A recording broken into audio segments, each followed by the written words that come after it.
this way first. I'm horrible with directions. Quick!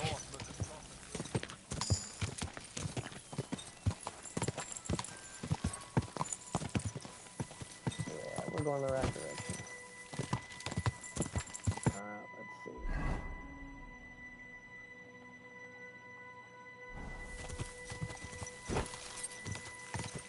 We're gonna be sneaking into that place right there. Go!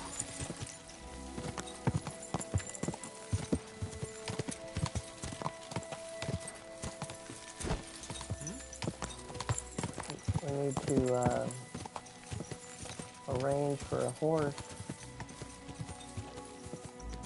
So after I get Hans, he'll be able to get away with me. Whoa!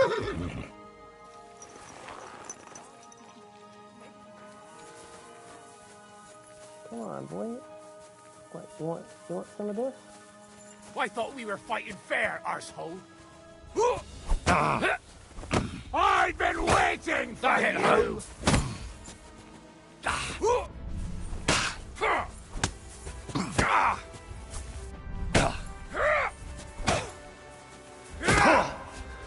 Like that, eh?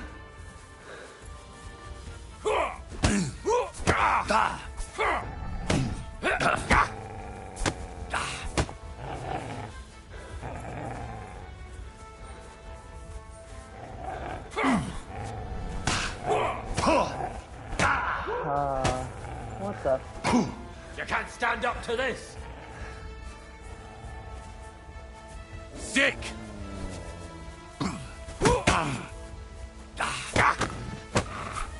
Hey.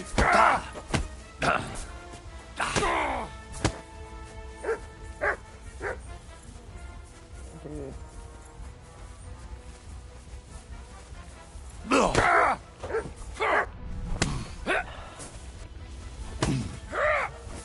Useless.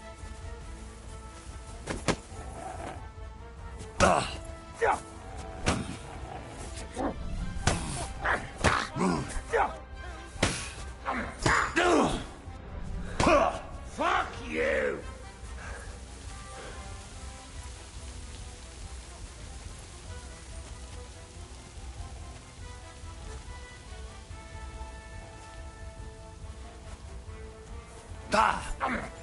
I'll beat you to a bloody pulp, fucker!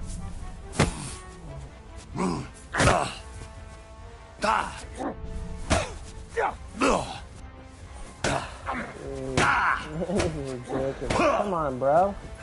Take that! I can't even hit you one time? Sick!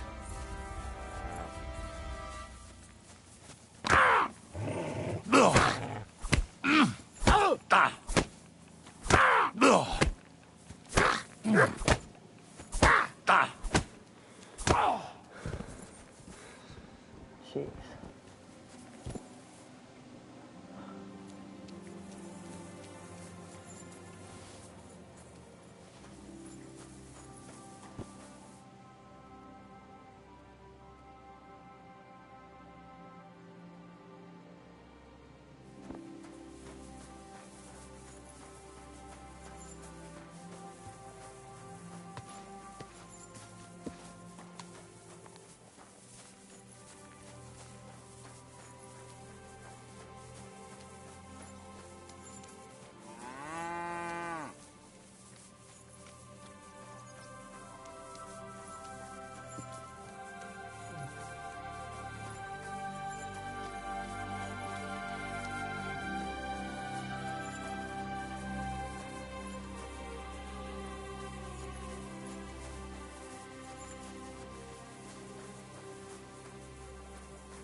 I don't know yet. There should be a water bucket somewhere. Greetings, sir. Anywhere? Somewhere. Nowhere. Okay.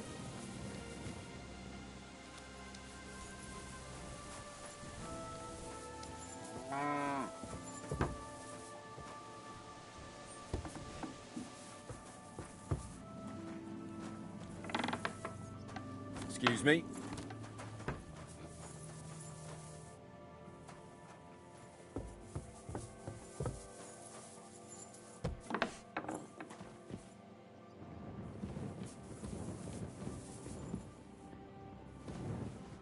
Greetings, my friend. The Ruthard sent me. What's that to do with me? Those days when Ruthard was the Lord of Malashoff are over. I don't want to have anything more to do with him, so you can be on your way. He sends you his regards. And he asked me to remind you that he's still paying for masses for your family. As the two of you agreed. Sakura. Nobody knows about that but him. That's why he told me. So you'd be sure I really did come from them, and this isn't a trick. Well, that changes things. Sorry for being a bit hostile-like, but times are tough. A man can't be sure of anything. Good to hear that Sir Quinlan still has a few friends left. Give him my greetings, and thank him for still honoring our agreement. Sure. I'll pass that on to him. So, tell me, what did the Ruthard send you for? I'm planning a certain enterprise. Something that the new lord of the castle certainly won't be happy about. An enterprise, you say? I reckon it's best not to ask what that might be, eh? That would be wise. And I need you to get fresh, fast horses ready for me. That's quite a lot you're asking of me. A fresh, fast horse don't come cheap. But fine, since you're from Sir Quinlan, I'll have it ready for you.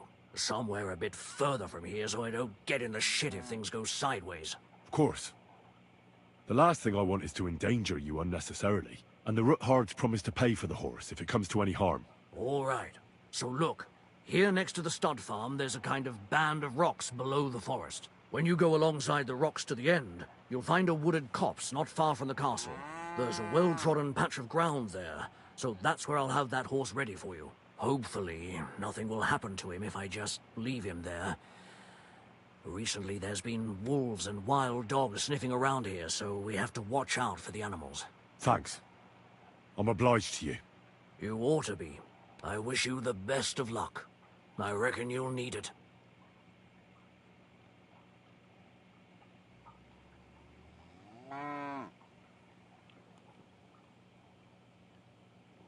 I need to get my horse scrubbed down and its tack cleaned. As you wish, but it will take some time. I'll pay. Here are your groschen. Thank you very much. Now then, where is this beauty of yours?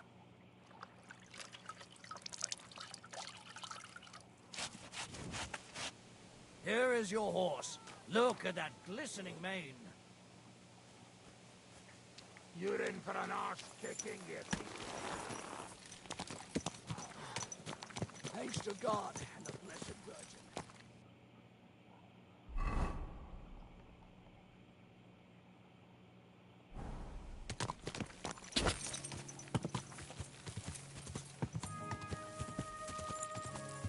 Alright, this is Whoa! the first clue.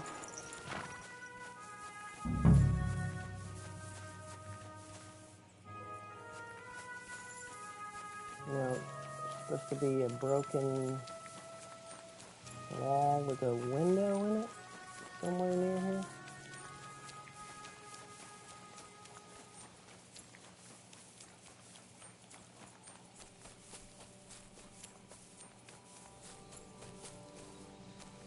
Ah. This must be the chapel Rosa was talking about. I was supposed to look through its arch for some old ruins. Well, let's see.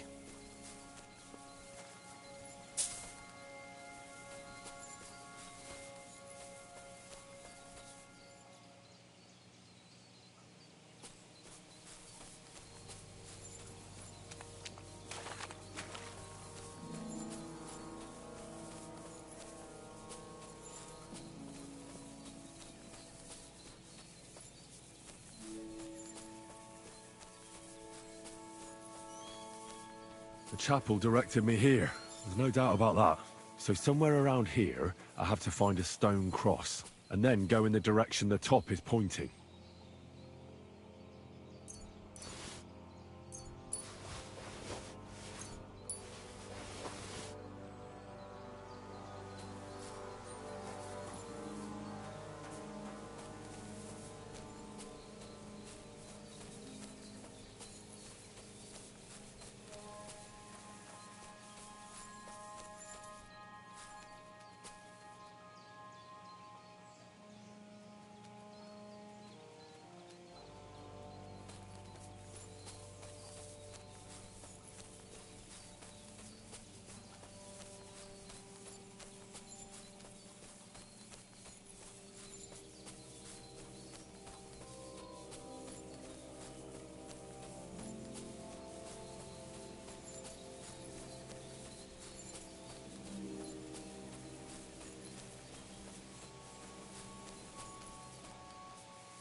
A cross in stone. This could be the place Rosa mentioned. I'll grab the spade and see if I'm in the right place.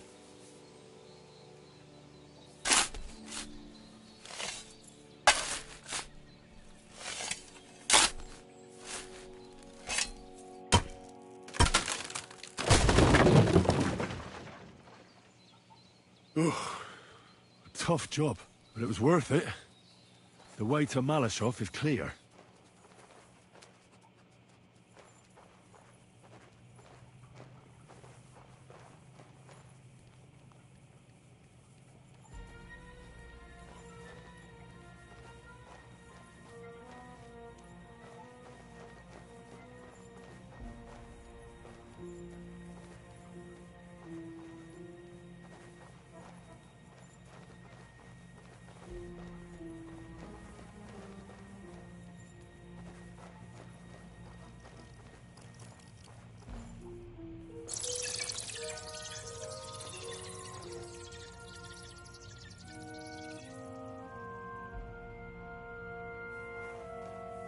Fuck, that's deep.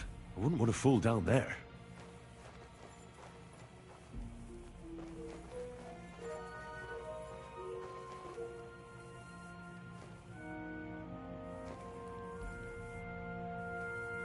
What do we have here?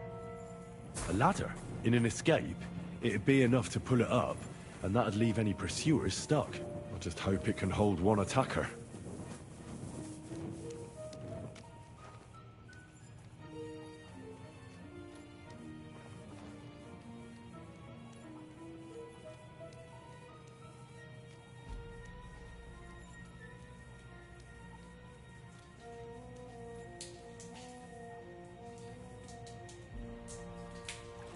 Damn it, that's cold.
What's this door doing here?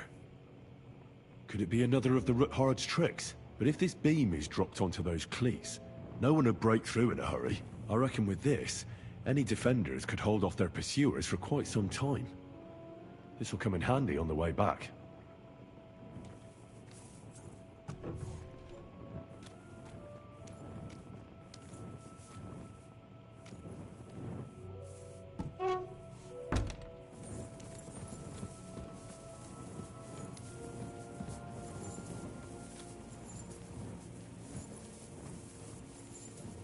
This looks like it could be the wall of the Malashov cellars. There's no going back.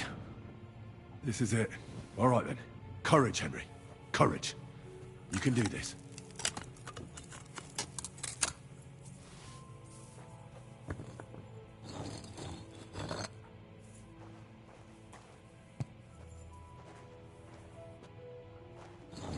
This is going to take a while.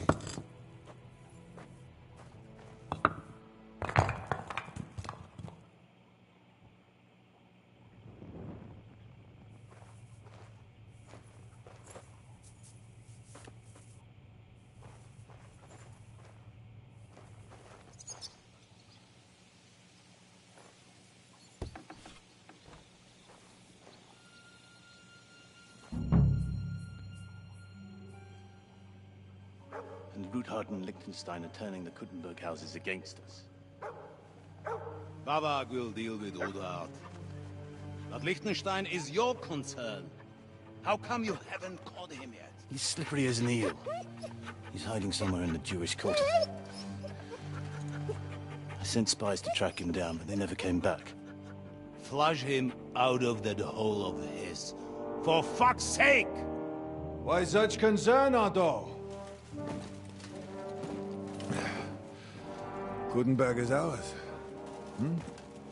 Sigismund has the reins firmly in his hands.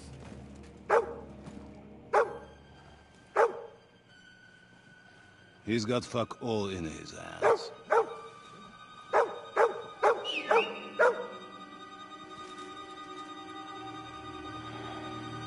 Sigismund thought at first he'd come to terms with his brother Wenceslas. Clear the way for him to the imperial throne and take the Bohemian throne for himself. But Wenceslas couldn't even get off his drunken ass and go to Rome for the coronation.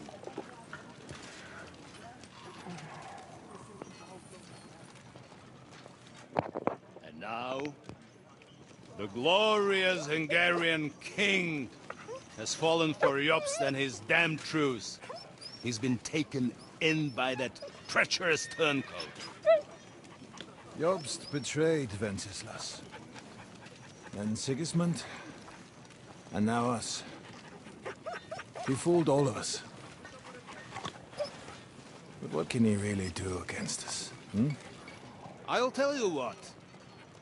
While pretending to parley, he incensed the Hungarian nobles against Sigismund. Surely Sigismund's army can deal with that inconvenience.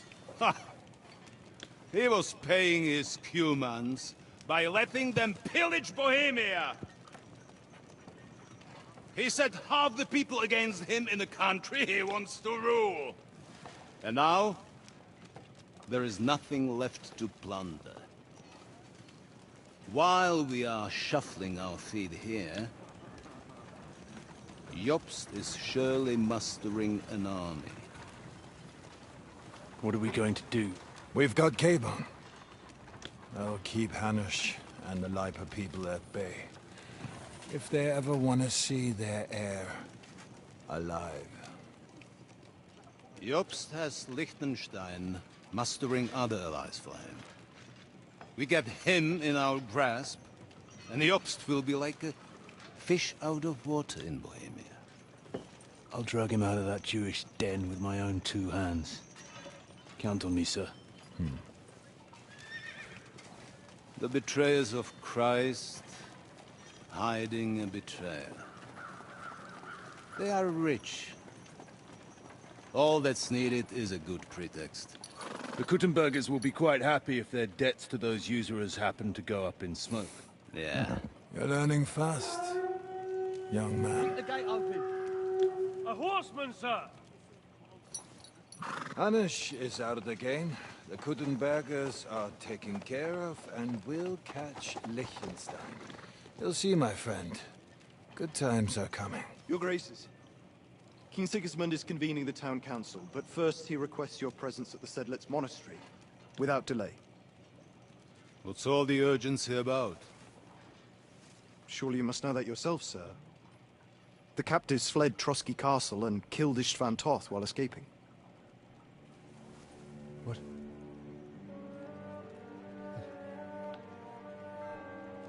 That's not possible. That's a lie. It is true, Lord Toth is dead.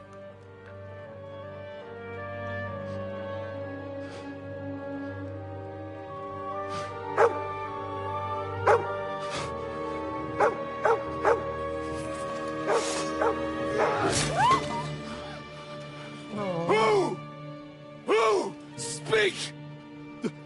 The messenger said something about Cobbler's bastard and some outlaws. I swear, by everything that is holy, I will find that whoreson, and I will rip out his heart!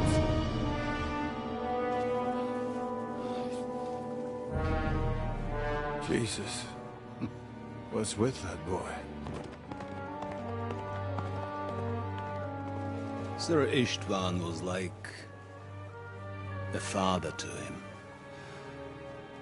We better go. Bring the horses! Shame about that dog.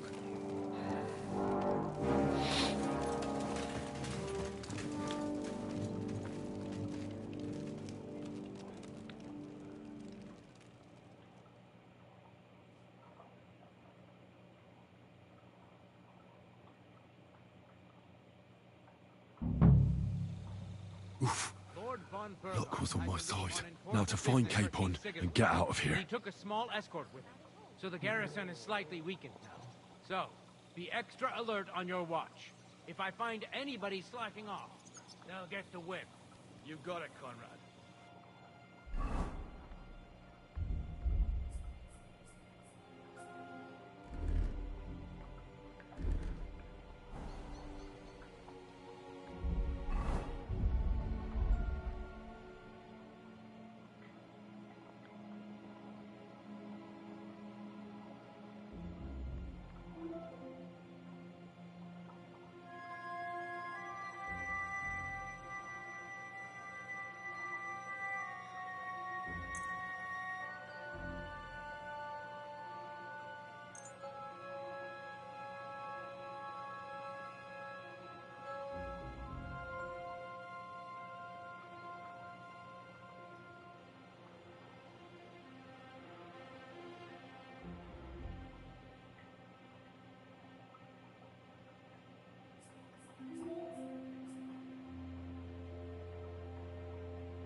right, Conrad.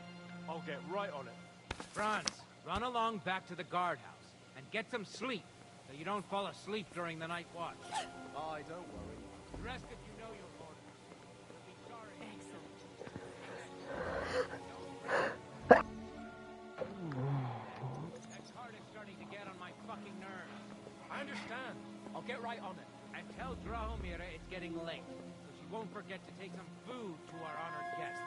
I gave her the keys so I wouldn't have to fuck around with it myself. Don't worry, it's already taken care of. I saw her taking it to them. Well, I'd rather talk about it that's over great. a pint of ale. That woman must be the Let's only bring some one. dice. Whoever loses will take the night shift with Lipo. You'd better get some rest then, because I'll wipe the table with you. No, we'll see about that.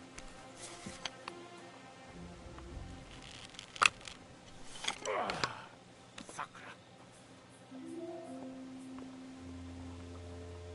Hey, you two. Have you seen lots of your district?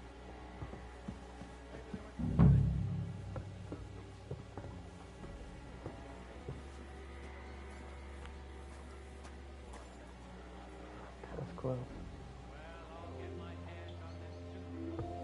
Anyway, pay attention now. I don't want to repeat everything I told the fellas up there, so I'll keep it short.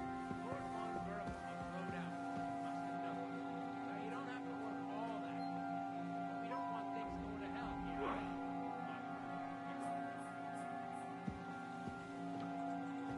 As I said, you have to maintain some basic duties. You're first on the gate, lad. My God.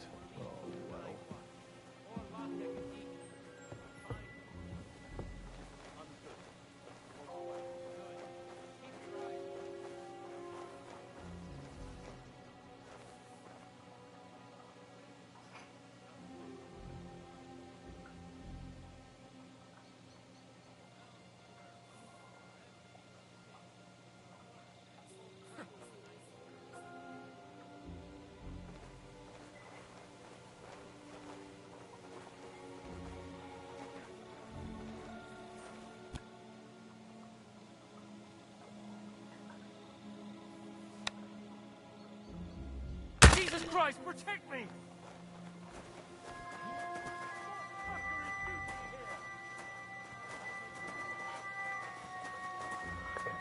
Stop hiding and show I can't. Why is the door not letting me in? Somebody shut the door. Fucking hell.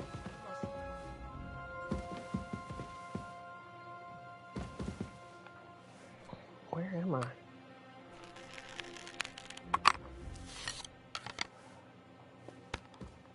I gotta get to the top of the tower.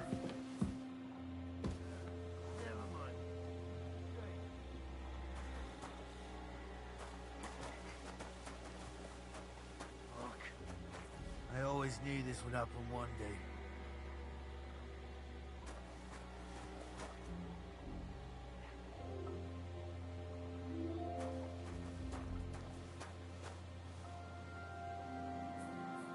You gotta be fucking kidding me! Enemy in the fortress! Sound the alarm!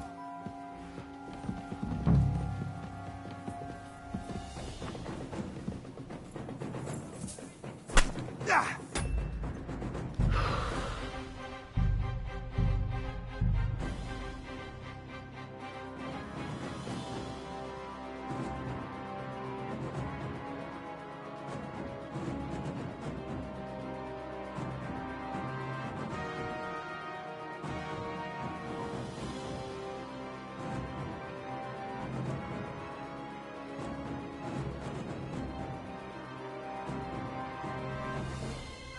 Lord Von Berg. Locals on my side. Now to find Capon and...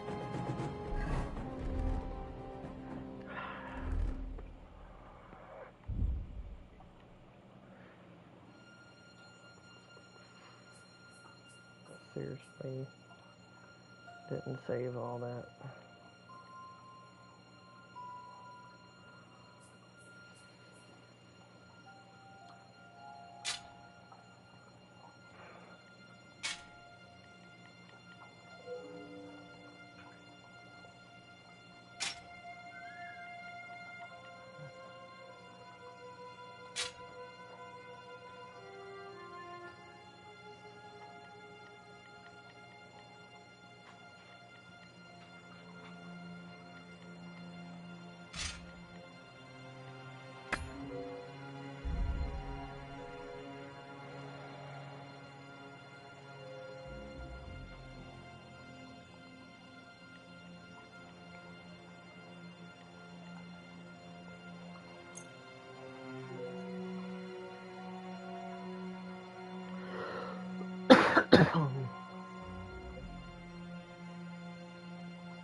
get out of He here. took a small escort with him, so the garrison is slightly...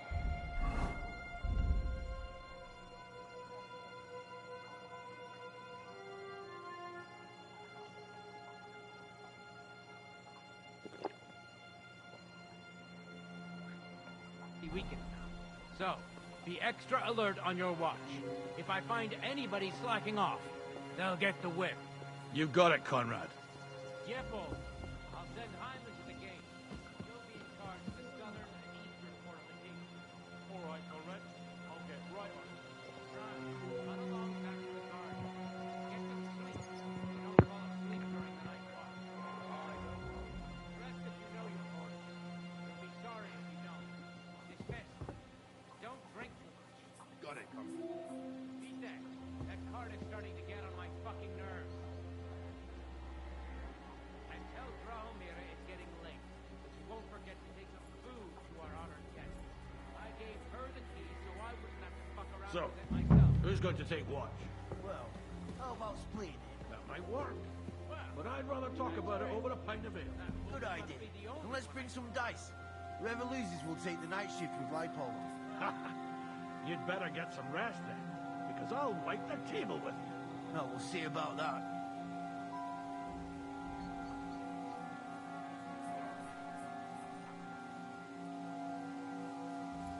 Hey, you two. Have you seen Lotzig and Dietrich? Maybe they went to the village or something. I don't think so.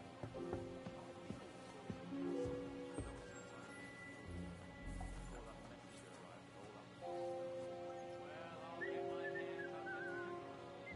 Anyway, pay attention now. I don't want to repeat everything I told the fellas up there, so I'll keep it short. Lord von Bergen rode out. Must have known. We don't have to work all that. But we don't want things going to hell, do you right?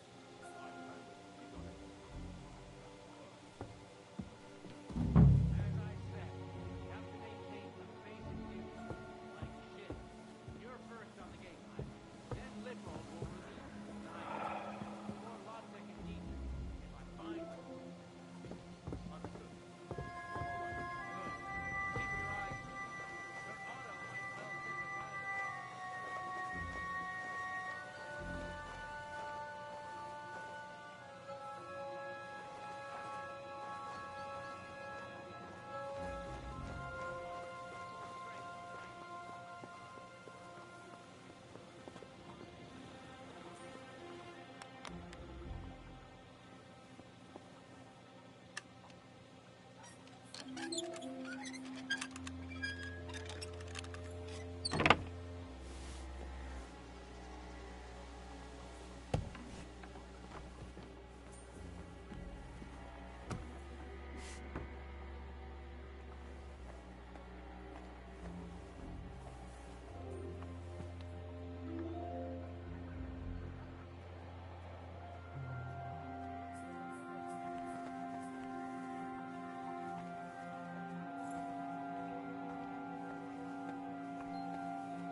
She's some third-rate daughter of some lord from who knows where, so she was actually quite lucky that old Otto took a liking to her. The thing is, everybody knows where she comes from and treats her accordingly. Bloody hell, old Otto? He'd have you whipped for that. You're right. I better keep our lord out of my mouth. Stuff with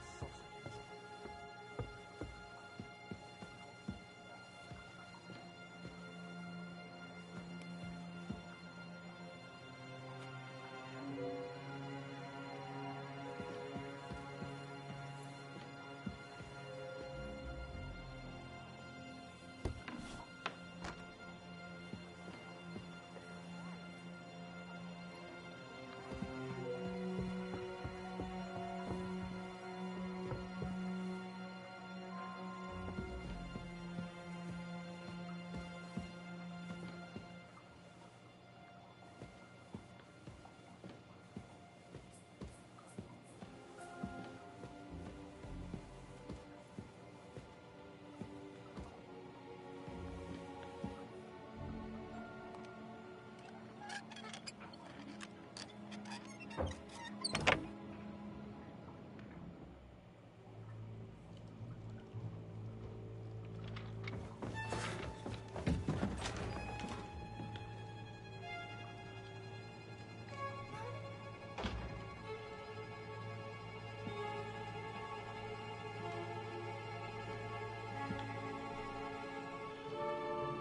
What is happening? Who are you? Quiet. If you make a peep, we're done for. Henry? My boy.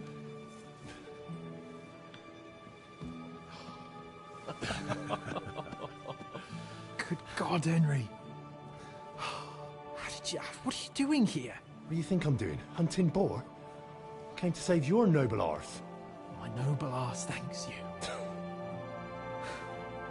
Oh, how did you get here? I'll tell you later. Who's this? Vauquelin Brabant, Chevalier d'Arezzo. At your service. Brabant led the defense at Kuttenberg. He's Sigismund's prisoner, same as me. And I came very close to holding the town. Besides... There's no time for chit-chat. He's our ally. We can't leave him behind. Right, no doubt you've got a cunning plan for us to get out of here, right? Well, let's hear it.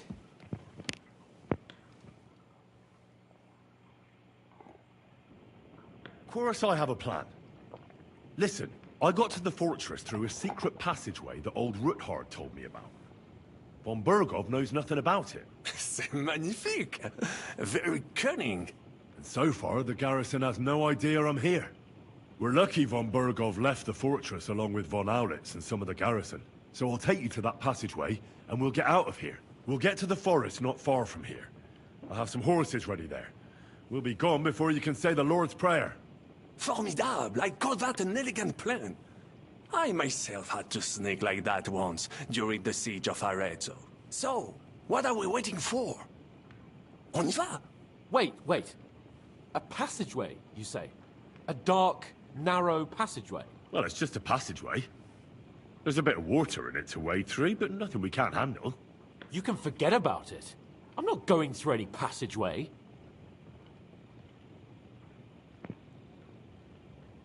What the fuck? Let me repeat. No passageway for me. It's not the chivalrous way. It is not chivalrous, c'est vrai, but in our situation, it is more than delicious. Don't worry. Just trust me. Remember what I said at Trotsky? I won't allow anything to happen to you. I remember. But if I faint or go mad in that passageway, I'll put you in danger too. And I'm not going to let that happen. Now relax. We'll manage it together. Henry, I mean it. You have to trust me on this one. All right. I do. Un moment. Henri? You said that von Bergov left. Is that not so? Yes. And what about horses? Are there any horses left here? I think there's a couple, yeah. In the lower courtyard. Très bien. That will be enough. We just have to get to them. But I think we could get there stealthily. It is not far from the tower to the stables. Then you simply open the gate, et voila, we are gone. Just like I escaped when surrounded by that English dog John Oakwood. It may not be the best plan. It was not back then either. But we simply have no other choice. Time has passed. The fortress is quiet. I believe that most of the garrison has gone to sleep, which plays in our favor. That's a wonderful plan.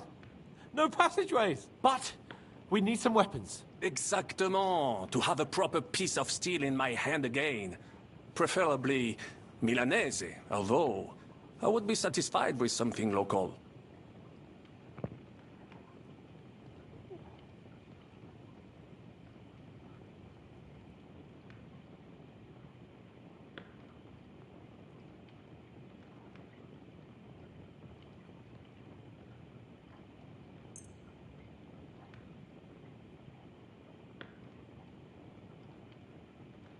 Thanks, Henry. I feel better already. A nice piece. And what do you have for me?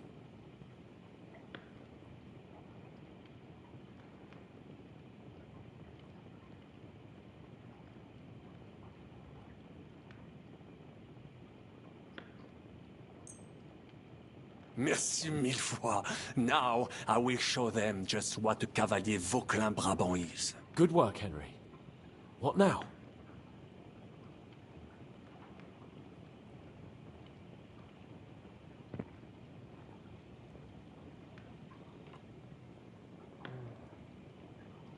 I'll go ahead and scout it out. When there's a suitable moment, I'll let you know and you can head out. And how will you let us know? Well, the stables can be seen from the entrance hall. If you signal us with a torch from next to the horses, we'll head towards you. Agreed. Good idea. Wait for my light. But you must be absolutely certain that the way is clear. If you have any doubt, do not risk our lives.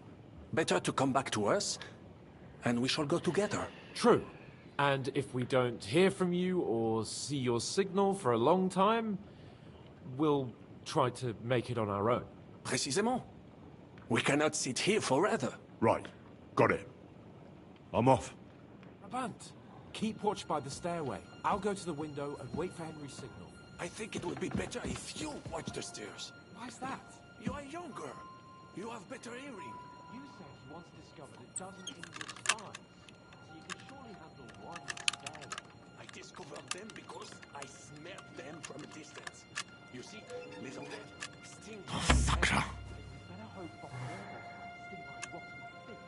Eh bien, I will watch the stairs if Monsieur le Chapon so insists.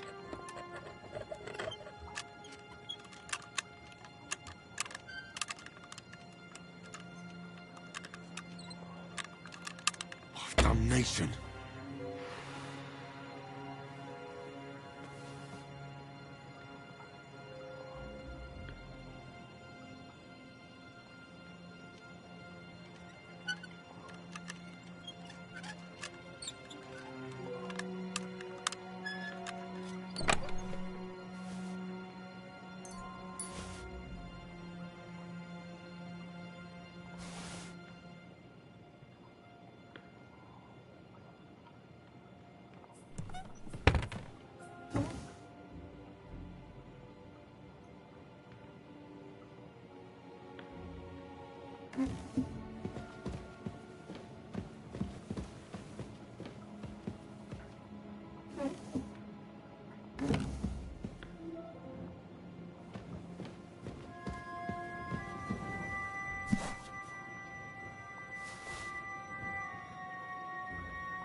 I have to find that book somewhere.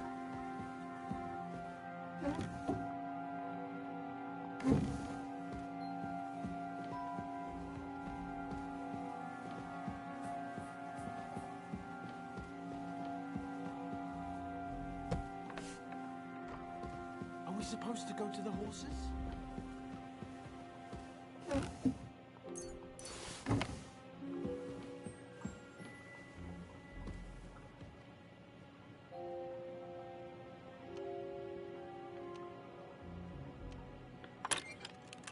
We're waiting till you give the word.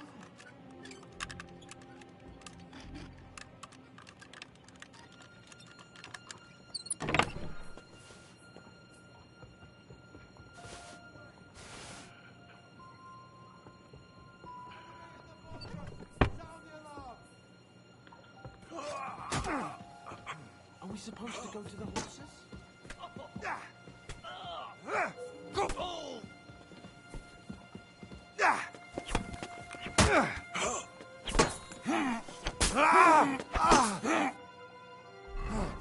Comme je déteste les paysans. That was quick. Hardly even hurt.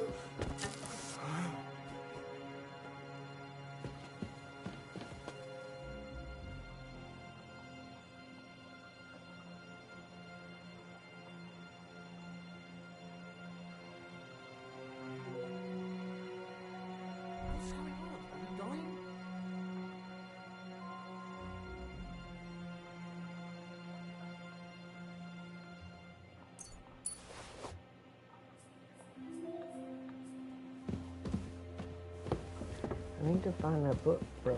Just show up.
Now we've got the book.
to do.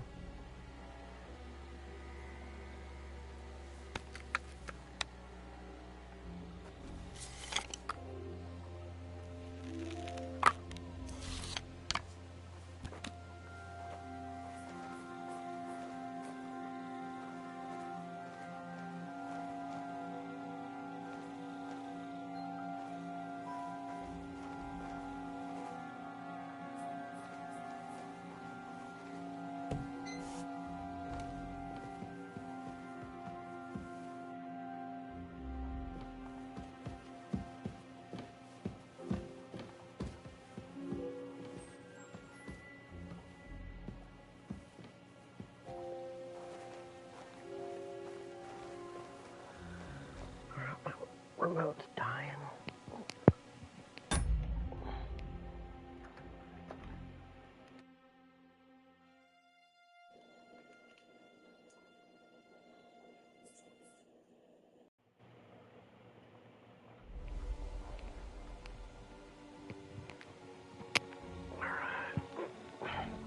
I gotta kill these guys one at a time.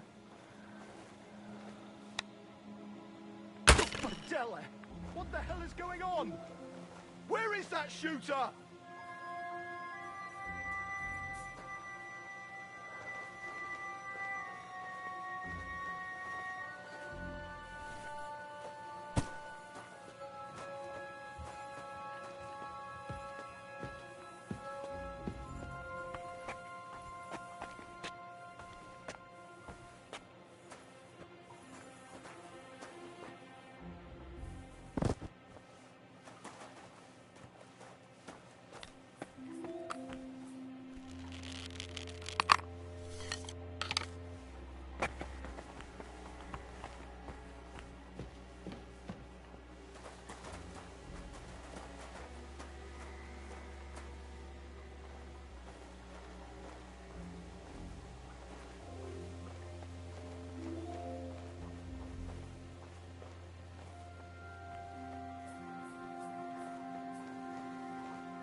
There's a guy down there somewhere.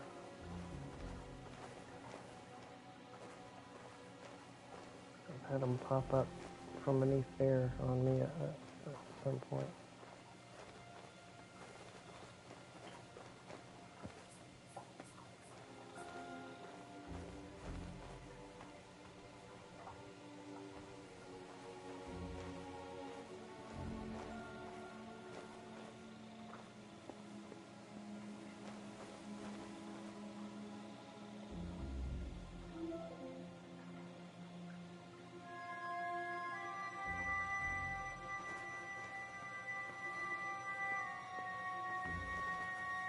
Horses are here. As soon as it's safe, I should give Capon the signal.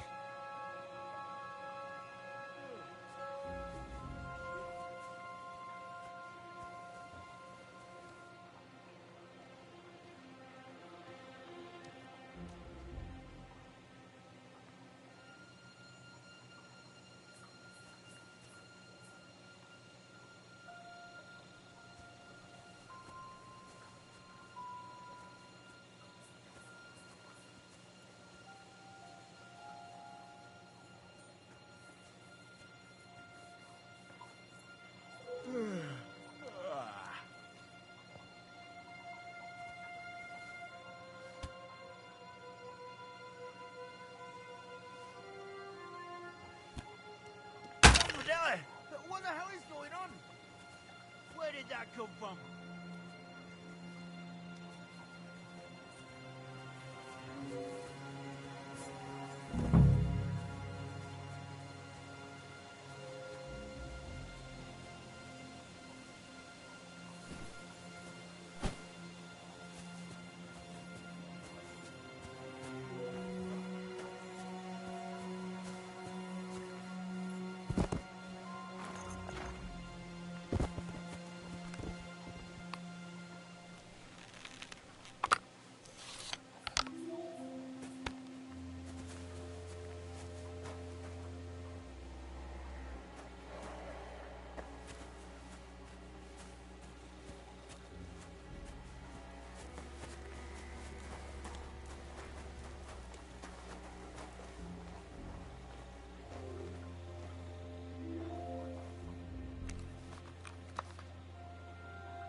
Why me?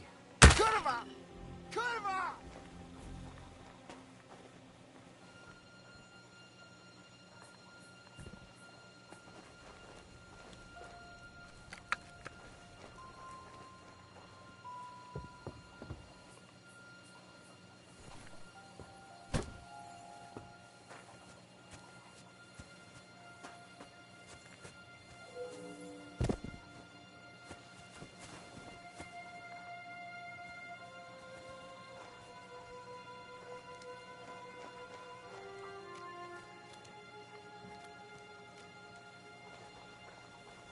The horses are here. As soon as it's safe, I should give Cape on the signal.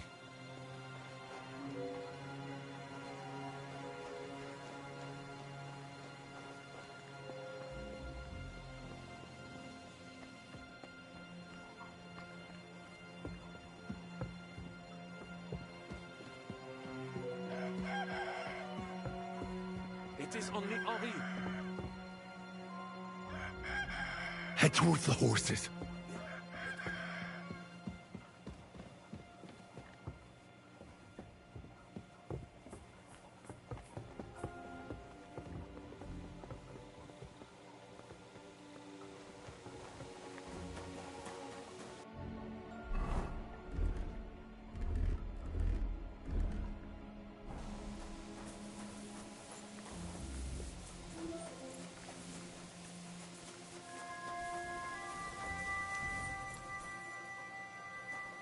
Not yet. First, I have to get Sir Hans to the horses.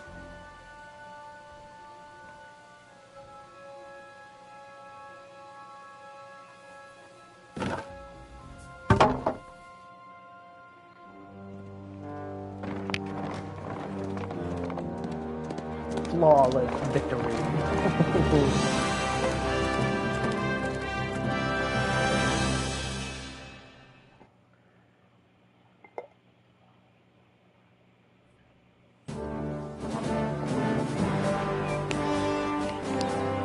I must admit, mes amis, the last time I have had such a suspense was when I was rescuing the King of France.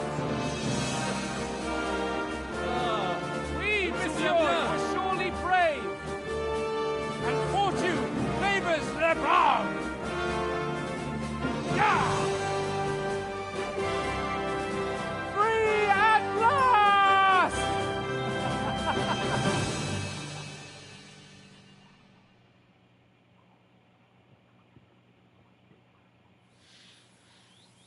Thank you for coming for me, Henry.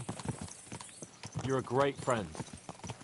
The best I could wish for. After today, you may also count me among your friends. I, Vauquelin-Brabant, chevalier, aventurier et voyageur. I'm at your service, mon brave Henri. And I have an excellent idea. In your honor, I shall name my new horse after you. Pleased to meet you, Sir Vacula. My name is Vauquelin. Vauquelin? Vauquelin. Vauquelin. Vauquelin... would you mind if I just call you Brabber? Brabant. Oh, Rabon? Que peut-on y faire? It will have to do. Do not concern yourself, mon ami. Clearly, you are not tenant in any art or conversation. But at least you have courage and other skills. You carried out the entire operation truly brilliantly. I could not have done it much better myself. And look, mon ami, how the fresh air suits Monsieur Chapon. He has finally stopped drawing in self-pity. What self-pity, damn it? I was locked up for days in a tiny stinking room. Ah, come now, mon cher. Luck was simply not on your side for once. That is all. Now we are finally free. The time has come for grand deeds. I did not waste my time in captivity. I fought everything over diligently. Listen. Please, I'd prefer not to. What's your plan, Sir Baron? An heroic deed about which odes shall one day be composed, similar to my feat in the famous Battle of Arezzo. Did you distinguish yourself in that battle? Oui. Oui, mon cher Henri. When all seemed lost, I led a heroically desperate attack that ultimately led us to victory. For that, I was knighted. Opportunities for heroism await everywhere. One just has to seize them. What if we were to journey to Vienne? We could assemble a company and liberate le roi Wenceslas. That would be excellent. If the king were to return, the nobility would definitely support him. Sigismund would have to withdraw. Précisément. And what is more, our names would be sung throughout the kingdom. Undoubtedly, we would also earn a rich reward too. Then I would invite the best stonemason from France and build Monsieur Chapeau a castle that even Chevalier Hanush would envy. You must be mad. You've been free less than a day, and you're already thinking up ways to get yourself killed. I'd rather endure Hanush's preaching about my incompetence than listen to this chatter. We'll see what happens next. But the first thing that I need is to get good and drunk.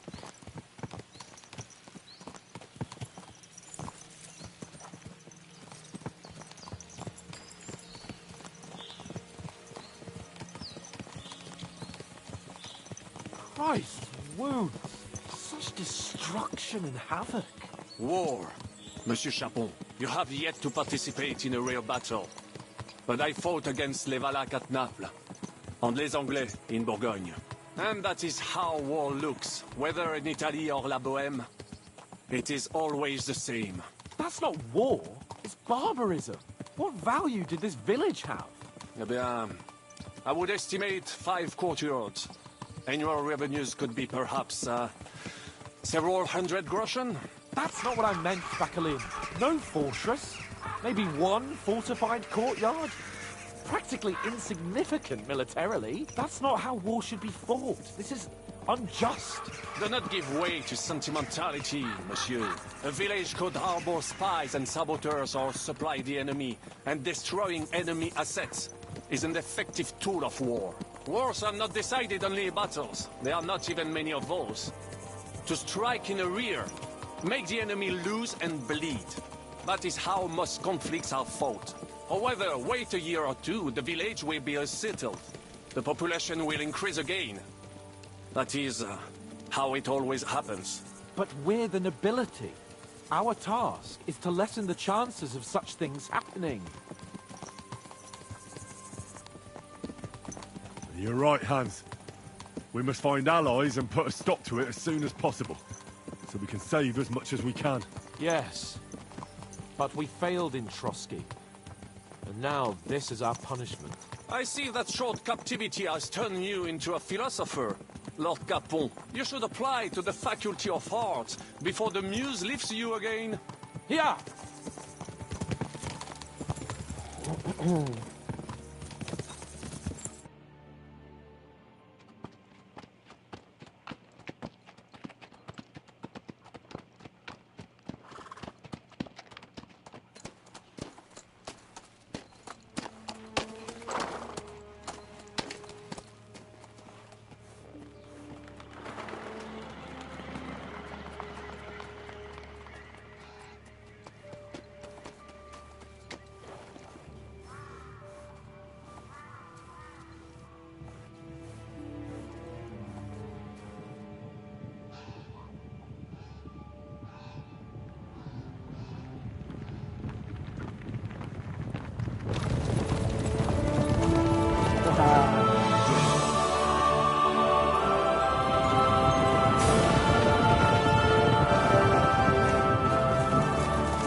We...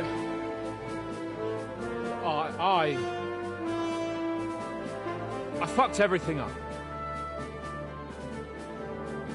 Oh, get up, lad.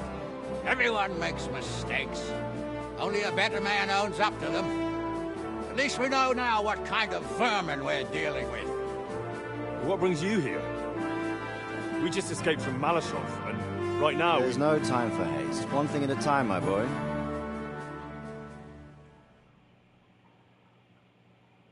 Word reached Rat-Eye that you pair got yourselves into a nice mess. I'm glad to see you both in one piece. So, let's hear it. What happened? It's best if Henry tells you. I wasn't around for half of it.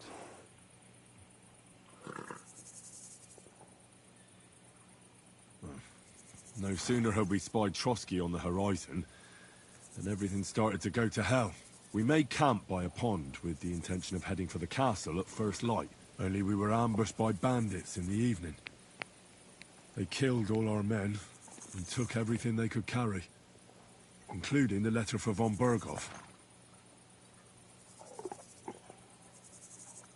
And how did you two manage to get out alive? Just by a stroke of good luck. We were both in a bad way. We might not have made it if a local herb woman hadn't taken care of us. Only after that, we couldn't get into the castle, though. We looked like a pair of beggars. And the bastards treated us as such. But you did get into Trotsky in the end, didn't you?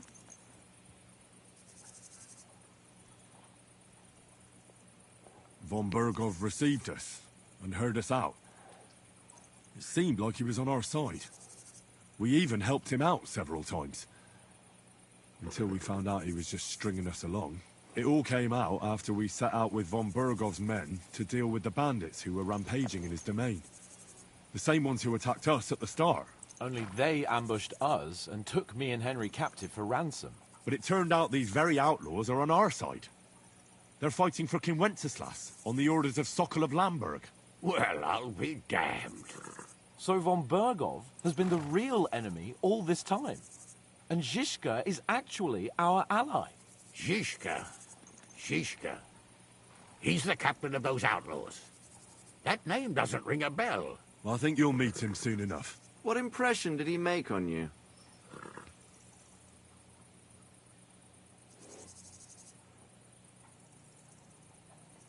He's some impoverished yeoman. But he's handy in a battle, and he helped us when we needed it. He made quite an impression on me, for one. I'll be happy to see him again. But if only it didn't have to be in Rabors. Why Rabors? Of all the places in the world. We're riding to a gathering of King Wenceslas's supporters. If fortune favors us, the future fate of the kingdom will be decided there. If we keep standing around here gabbing about it, it'll be decided without us. Patience, my friend. This pair have just returned from the clutches of the enemy. No doubt they have something to tell us. Like how in the devil did you manage to escape? I was helped by the Ruthard family, the former rulers of Malashov, in exchange for dealing with some trouble they had with Ulrich of Raditz. Ulrich Vavak? But he's the mint master. Well, he won't be for long, if it comes to light that he's been putting his sticky fingers on the royal silver. It seems you've been pretty busy. But don't forget to say what you found out from von Berghoff in Malashov. Sigismund has convened the city council. Markvart von Aulitz will be there with him, too. The word is, Sigismund is going to make an important announcement there. He picked a nice time for it. But at least he won't be sticking his nose into what's going on around.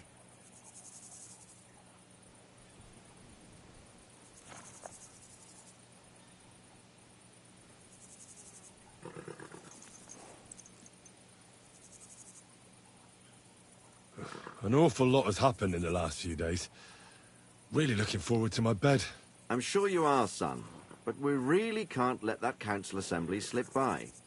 Young Lord Capon will go with us to Rabosh, but you'll have to return to the city right away and try to worm your way into the town hall. What? How can I get in there? I can't just walk in off the street. You've got the dirt on Vavak. And you don't know how to use it? Just tell him either he gets you into the council chamber, or you get him on the gallows. It's worth a try, right? I hope that assembly really is important. If Sigismund is just going to announce an increase in taxes, there's not much point in my being there. Well, at least you can enjoy watching the long faces of the councillors when they hear it. And don't worry, I'll eat and drink in Rabosh on your behalf. If I come back and find you there under lock and key again, I'll leave you to rot. T'inquiète. I will go as well, and I will not let your friend out of my sight. Hans? Who's this? Vaclin Brabant, Chevalier d'Arezzo, at your service. He was a captive of Lord von Burgos, like me. He defended Kuttenberg against Sigismund. In that case, he'll be a welcome guest at Rabosh. You don't know what you're promising, Baron. Watching Sir Hans is a job and a half. The main thing is to watch out for yourself, Henry. As soon as you can do so without raising suspicion, come and join us.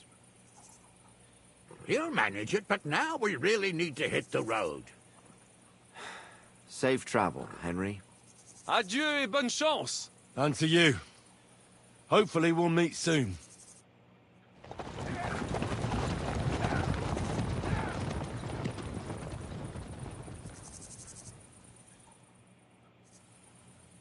I ought to go and see Rosa when I'm in town. No doubt she'd like to know how it went with that book. Now I don't know where the hell I am.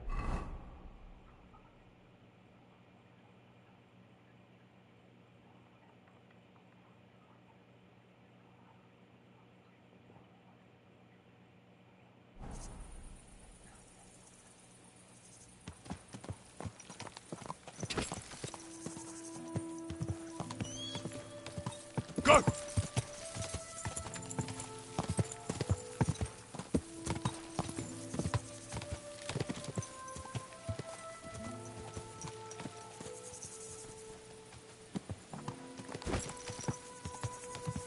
Whoa!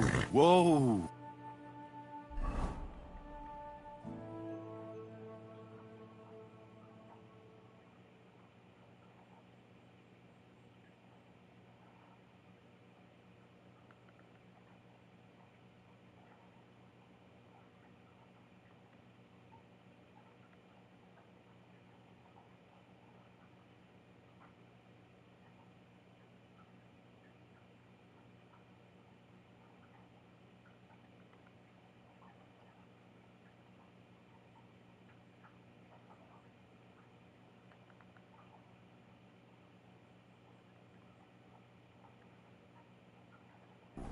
No clue where I am. Let's see what time it is. Get off my horse. Okay, it's morning. Oh, excuse me, sir. Can you talk to me for a second? Greetings to you. Right, that's east. Be north. West. But where am I?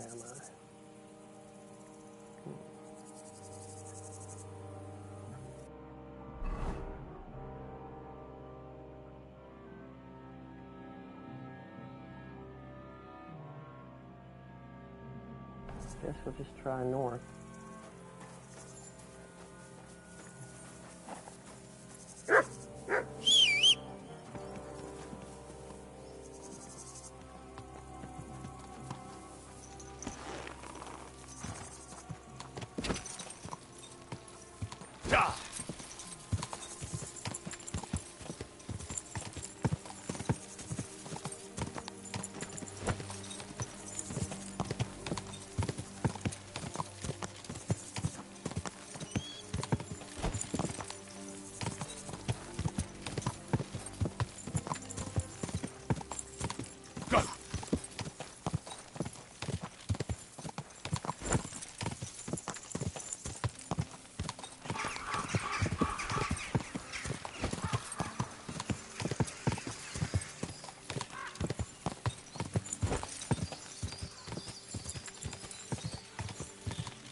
quick!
Could you show me where we are?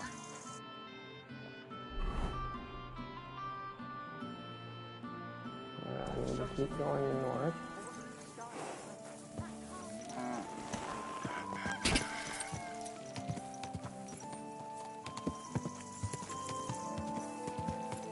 Ka!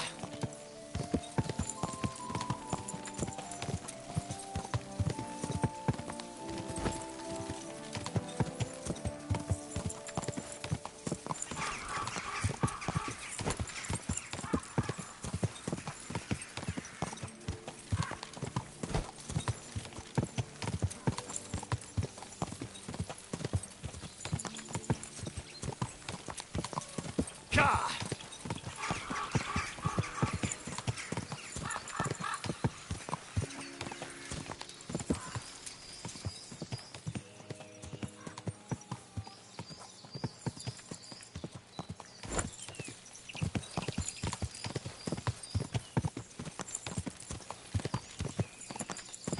Quick! So should be getting close to the main road.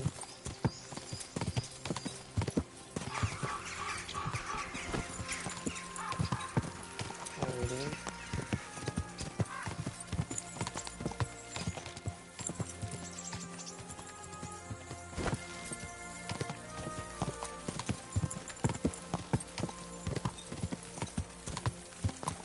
Quick!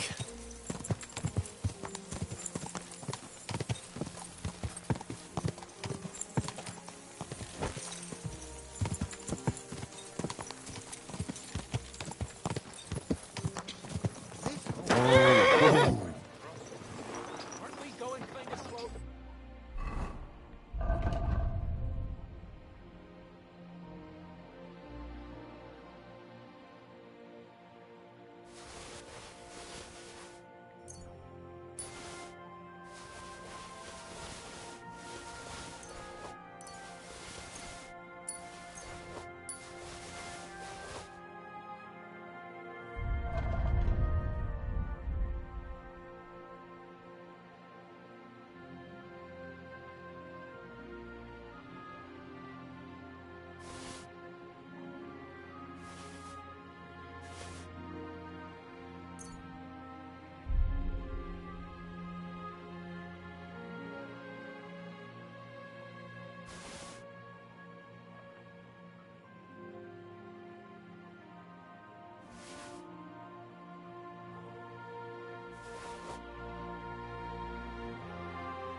The horses have their work cut out to haul us. I think we should speed up. You're impatient. Gonna see some...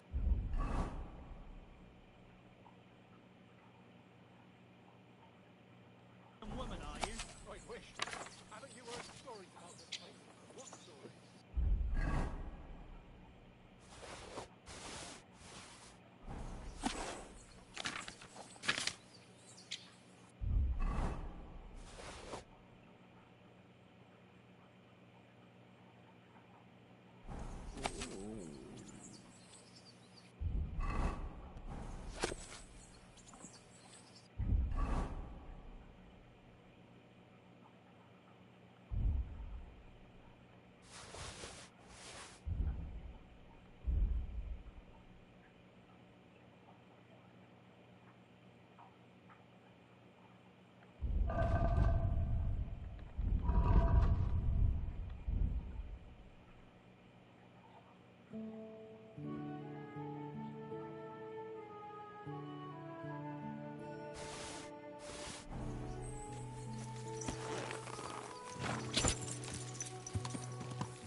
You're seriously not going.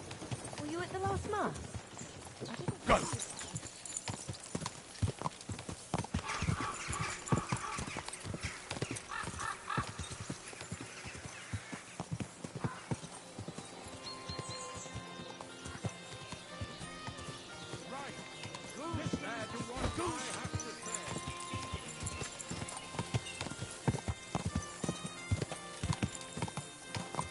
Go!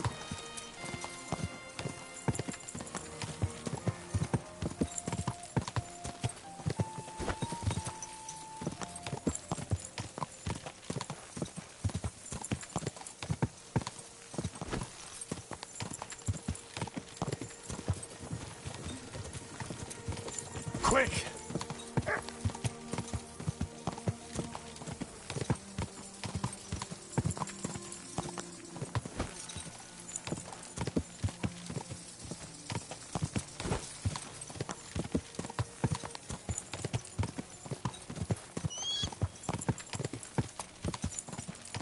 Go!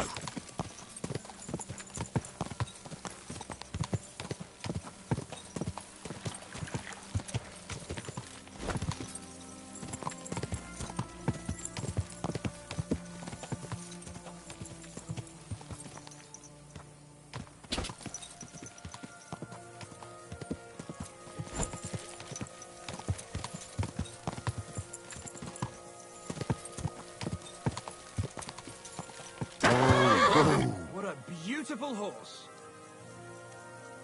Oh.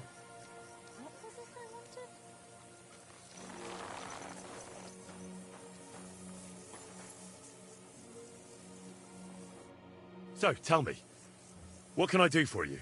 Are you Henry of Sckalitz?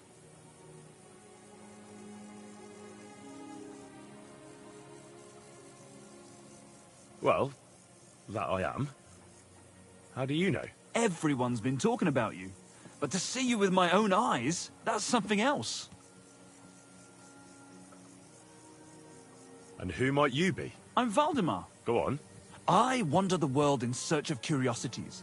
I love hearing about them, and I enjoy talking about them. What exactly are these curiosities you're so fond of? I heard some woman has taken over a ruined building in the hop rink. It seems she's going to fix it up and has big plans for it. So you can try your luck there. Tell me more. What else have you seen? If we meet again, I'll gladly tell you more. I'm not going to spill out all my stories at once, am I? Who knows? You might well run across some curiosities yourself in the meantime. I'll be seeing you, Henry. Take care, sir. It was good to see you. Okay. That's odd. Ka!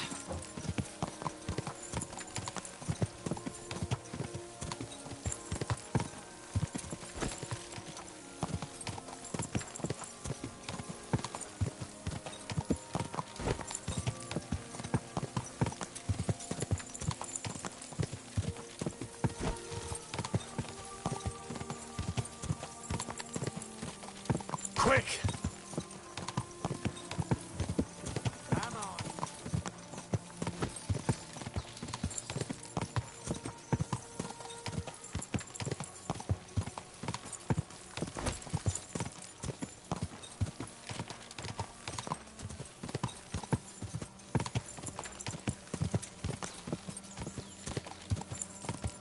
Quick!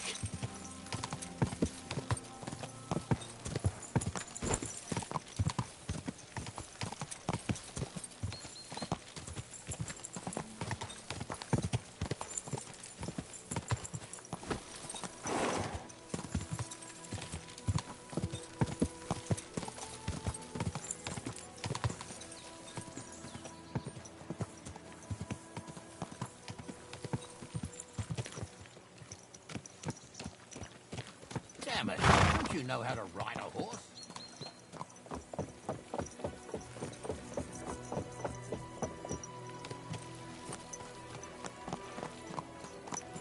Halt! Aye, talking to you. This gate isn't the village green.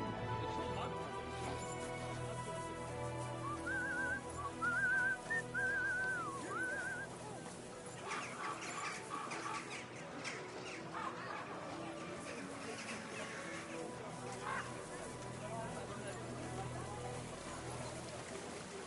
A fountain? Where does the water come from? Here, in the middle of the city. God bless.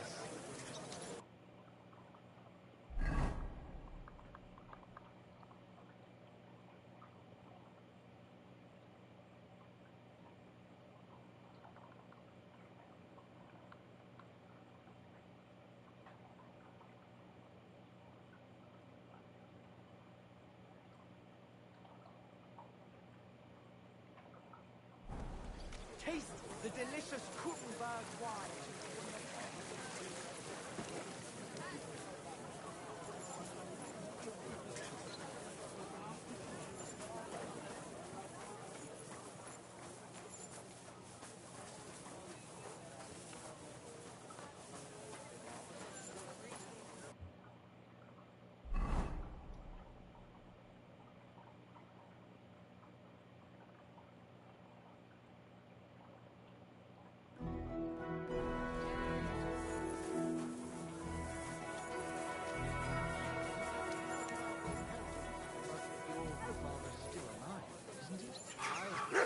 All over himself, and he gets this feeling that his time's nearly up.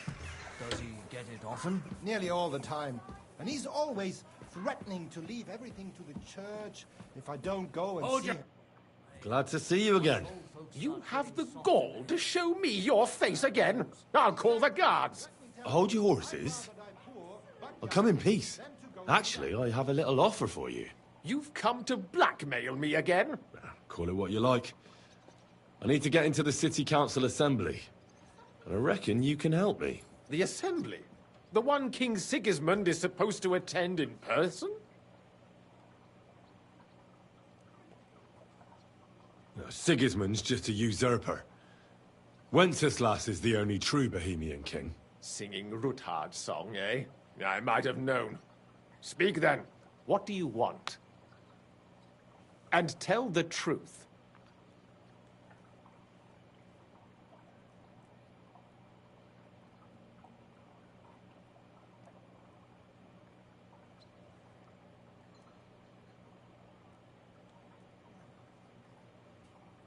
Well, I just want to climb the social ladder a bit. Nothing wrong with that, is there? And could you not choose a different occasion for that? Have you forgotten I have you over a barrel? If you want to keep your position and your head on your shoulders, you better shape up. All right, all right. Maybe we can make a deal. If I get you into the council, you'll behave appropriately and you won't betray yourself, or especially me. And that will be the end of our business together.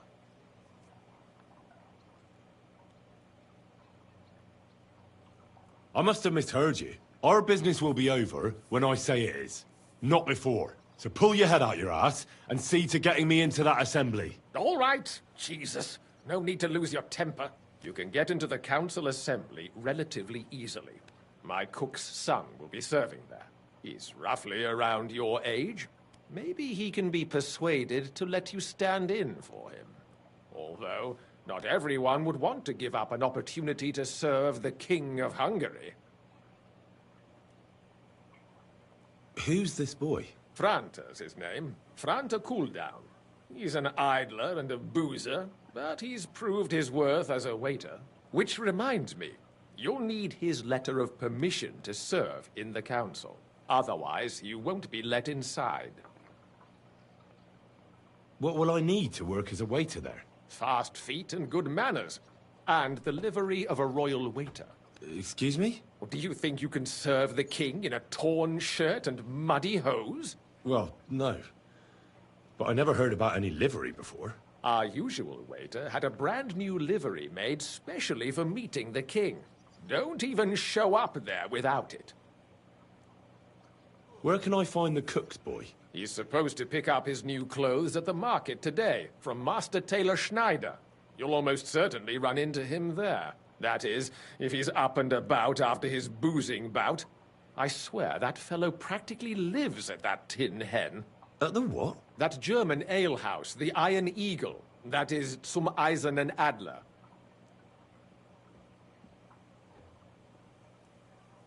What would work on him? How can I persuade him to give me his job?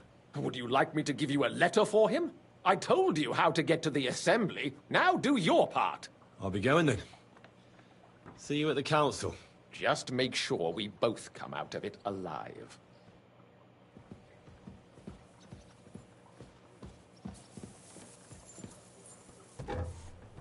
Careful! What are you poking around that door for, eh?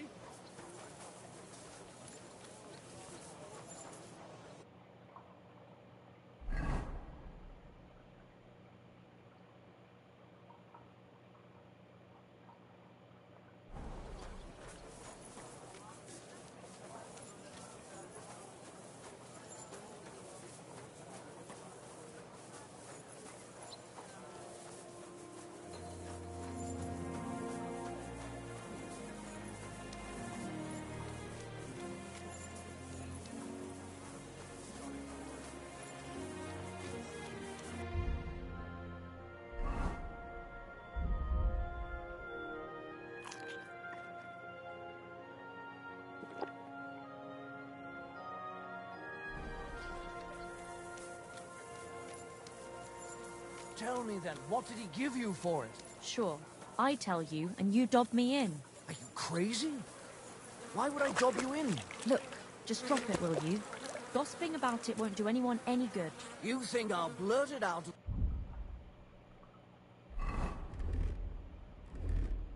The first person I meet? No, I just want to be sure nobody finds out. You never know. God be with you.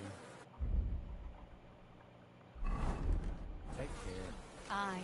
Farewell. God bless you. I'm awfully hungry. Should I go and get something? Schönen Tag. Was willst du, mein Herr? Show me your wares.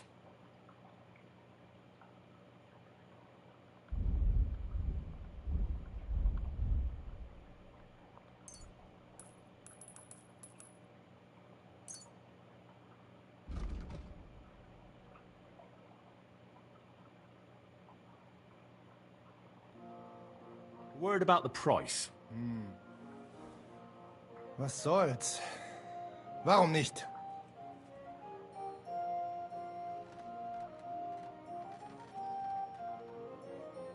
Do you accept? You must be from a poor region. All right. How about now? Well, if you offer a little bit more, we can make a deal.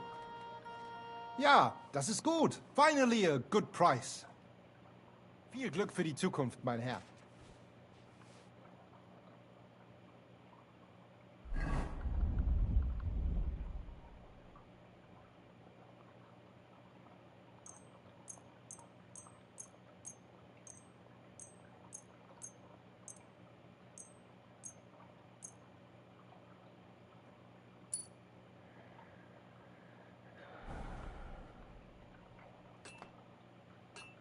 I'll have a look at the wares.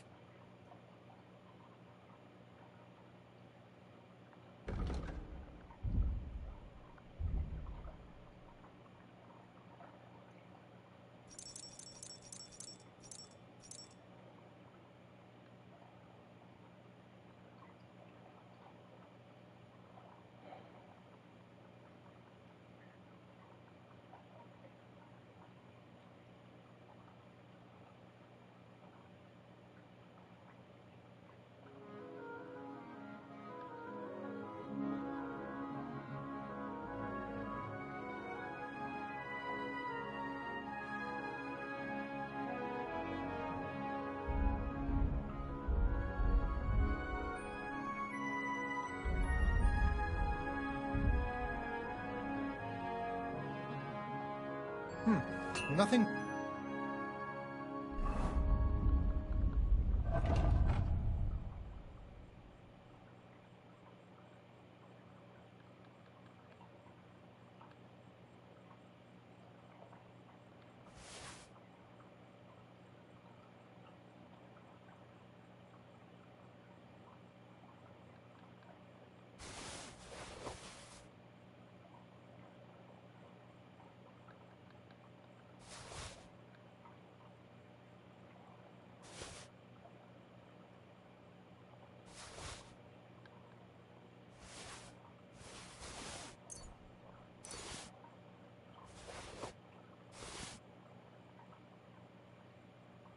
To your liking, sir?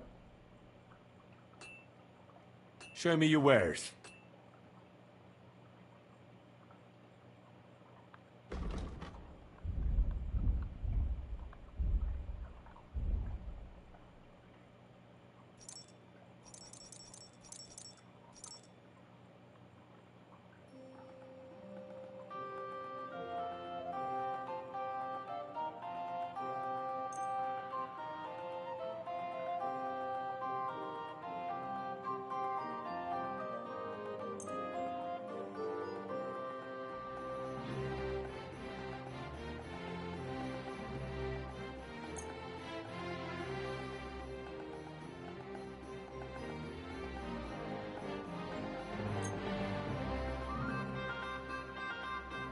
Let's talk about the price. Das könnte vielleicht gehen. What would you say to this? That's still too much. Ja, das ist gut. Finally a good price. Danke. Das war ein gutes Geschäft, mein Herr.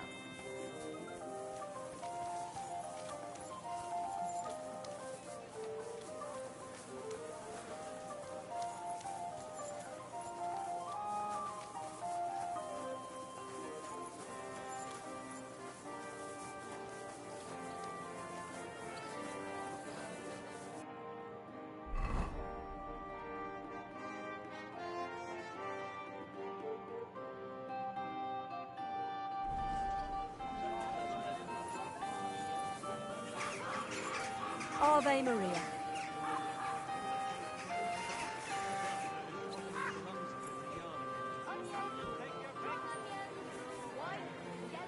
Our Father, who art in heaven, hallowed be thy name. Thy kingdom come, thy will be done, on earth as it is in heaven. Give us this day our daily bread, and forgive us our trespasses, as we forgive those who trespass against us. And lead us not into temptation, but deliver us from evil. Amen. Hail Mary, full of grace, the Lord is with thee. Blessed art thou among women, and blessed is the fruit of thy womb, Jesus. Holy Mary, Mother of God, pray for us sinners now and at the hour of our death. Amen.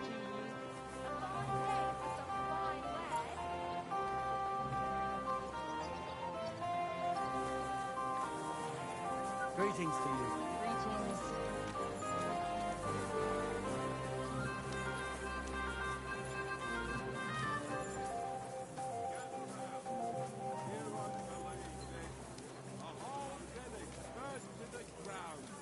Hell on earth, just a few days' walk from here. You have to hear this. In Silver Sckalitz, they say. Without warning, attacked by Cuban troops. In one...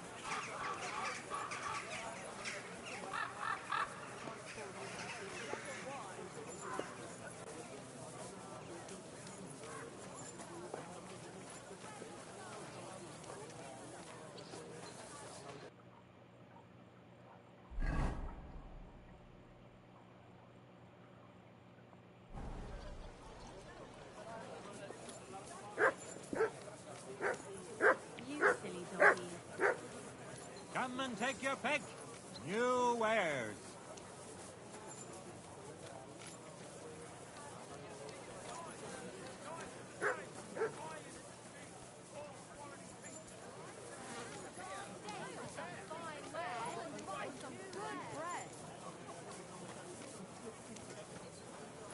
The finest wares.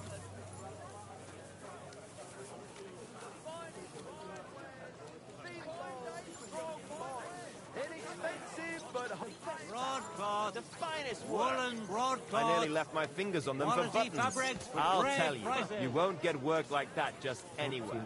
No more than I'd expect after the amount they cost, but they're first class, I have to admit. Thanks, Schneider. I'll gladly recommend you if anyone asks. Fine day for some fine wares. Come and take your pick. Juicy. Greetings. What do you want? You must be Franta Cooldown. I am. And who might you be? I'm Henry. I heard you're supposed to serve at the City Council Assembly. I am. What's it to you? Supposing I took the job on for you. You can put your feet up, fill your belly, and I'll do all the work for you. Look here. It's not like I'm all that keen on it, but it's well paid. Apart from that, it's a bit of a pain in the arse. Them councillors stuffing their faces and guzzling wine, while I run around like a bugger with pitchers so they don't run dry. Why would you want to stick your nose in there? Great for church and the tavern too. I want to see the king in the flesh. Why's that? I heard a lot about him. How he won lots of battles, how he's courageous, just... And as bad-tempered as the devil. He's got the councillors shitting themselves, fearing what's coming at this assembly. The more I think about it, the happier I am about not having to be there. To begin with, you'll need confirmation that you've worked as a waiter at the council and you're capable of serving even His Majesty. Look here. Do you have any idea what's expected of you? Can you tell different wines apart and that? Of course. Who do you take me for? All right. No need to get upset. Show the confirmation to the head butler. Tell him I sent you and think up some good excuse. Clear? That makes sense. And you'll need a waiter's livery. I had a brand new one made. Here it is. I look like a prick in it. Hopefully it'll sit better on you. The main thing is, don't lose it before the assembly or get it covered in shit. Thanks. I won't disgrace you, I promise. You better not. Take care for now. Young man, may I ask something of you? I've got lots. Have a bowl as well. Sound as a bell. Yes? What is this about? Your immortal soul. I'd like to discuss it with you. Dude's about to steal something from me. Fine saddles. He's gonna steal a coin off of me. Excuse me. What would you like, sir? Show me your wares.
Word about the price. Well, I suppose we can try.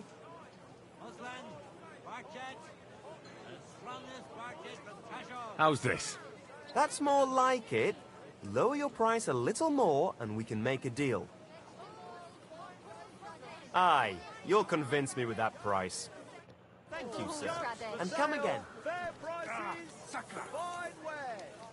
Tarry a while, young man, and answer me one question. Are you truly happy in your life? I don't know.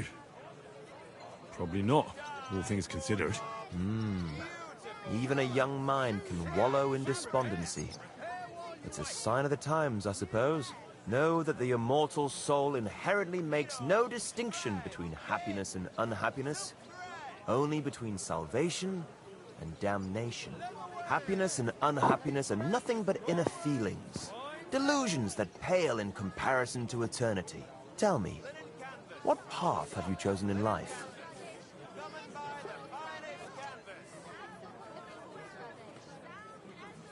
A man should be fearless, prepared, and tough enough to cope with anything. A warrior. Shining armor, the blade of a sword, heroic deeds and glory. Is that your life? Something like that. Everything turns to dust eventually. What if I told you only one path leads to eternal salvation? A path destined for those who see the light, who understand. The path of true faith, divine love, and unending humility. And that is a path you too, my young friend, can follow. What should I do? Renounce your life of sin and accept Jesus Christ, our Lord and Savior, according to his teachings, unreservedly and unconditionally. Christ must enter your soul. Fill it to the brim. Hell is approaching, and time is running out. Repent and pray, young man. Step forth onto the path towards salvation. All right. I'll pray and repent, and trust in the salvation of my immortal soul. I hope it works. A wise decision, young man. You'll look back on this day as a new beginning. I must be off now, young man. May God be with you, and the best of luck on your path, whatever it may be. God be with you too. Woolen broadcloth, quality fabrics for great prices. Onion. What will it be? I'll have a look at the wares.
There you go.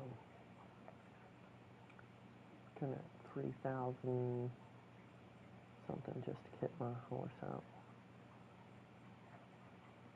It's crazy.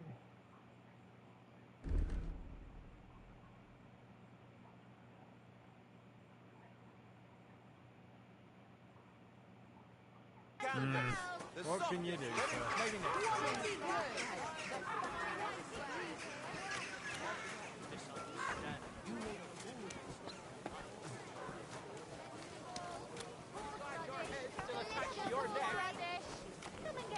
I'm sorry.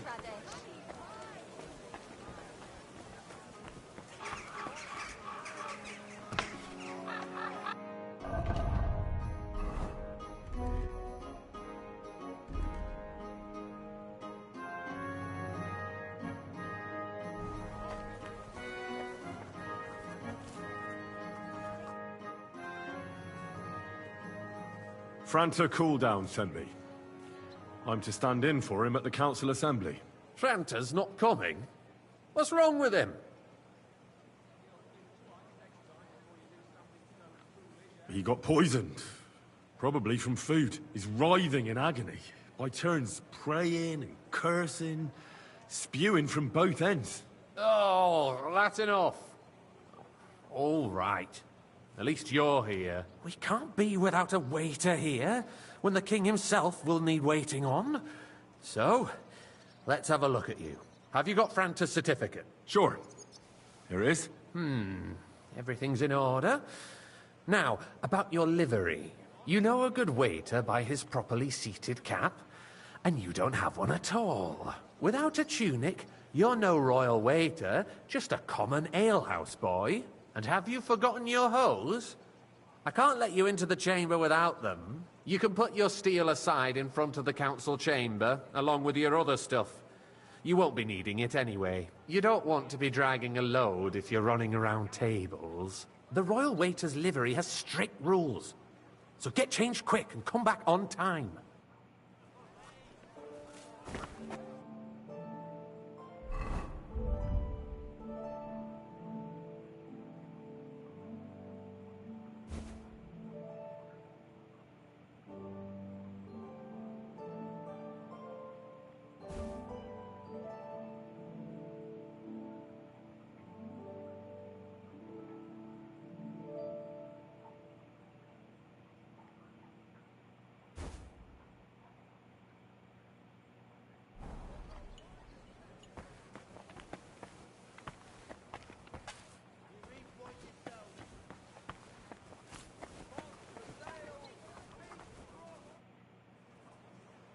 Here I am.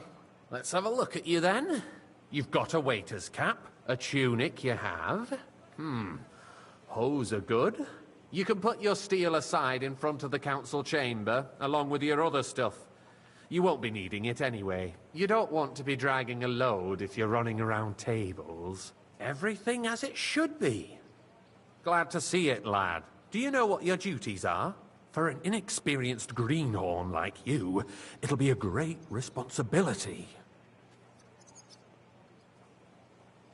Well, I'll happily listen to any advice. I wouldn't want to foul things up. I should certainly hope not. Now listen. A good waiter should stand in a corner, look willing and ready, and not get in anyone's way. In short, behave as if you're not there. But when one of the gentlemen calls for wine, you run and pour it for him on the double. You'll find the pitchers on a table by the door to the chapel. You take one and go to their table and pour for them. White Takaib or red monastery wine. White or red by the door to the chapel. Got it. But for Councillor Adam of Sckalitz, you must not pour at all. When he drinks, he disrupts and makes trouble. So the assembly has to be interrupted, or otherwise it never reaches an end. We can't allow that to happen in the presence of the king. All right. Sir Adam of Sckalitz stays dry. And if the king himself wants wine, you pour for him with lowered eyes. Don't look at him. And the most important thing?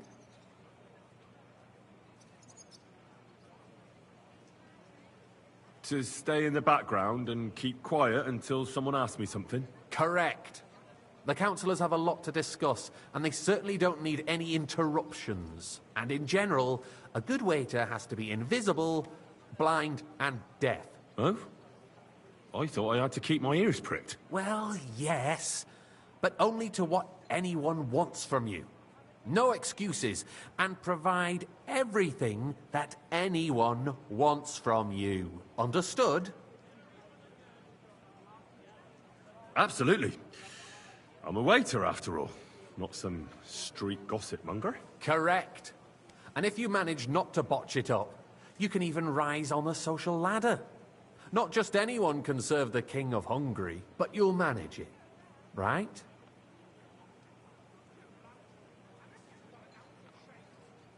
I know everything I need to. I can do it. Excellent. Put away your things here. It's easier to serve with a lighter load. You can wait in the cubbyhole for the servants.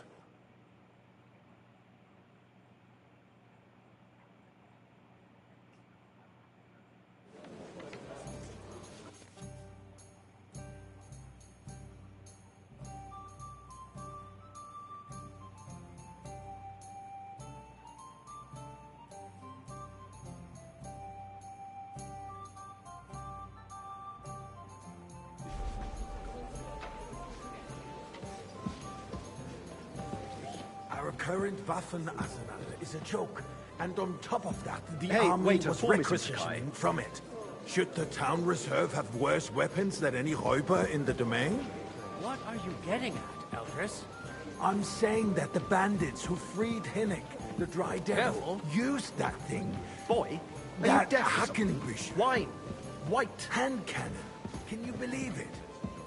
Where did they get them? You're the one who should know where they got them, since you're a gunsmith. What are you implying, Friedrich? All I'm saying is that they had them, Herrgott. Thank you, waiter. It is eine Schande when outlaws have better weapons than the city garrison. And Herr König surely knows this too. What is it, Eldris? You smell a deal?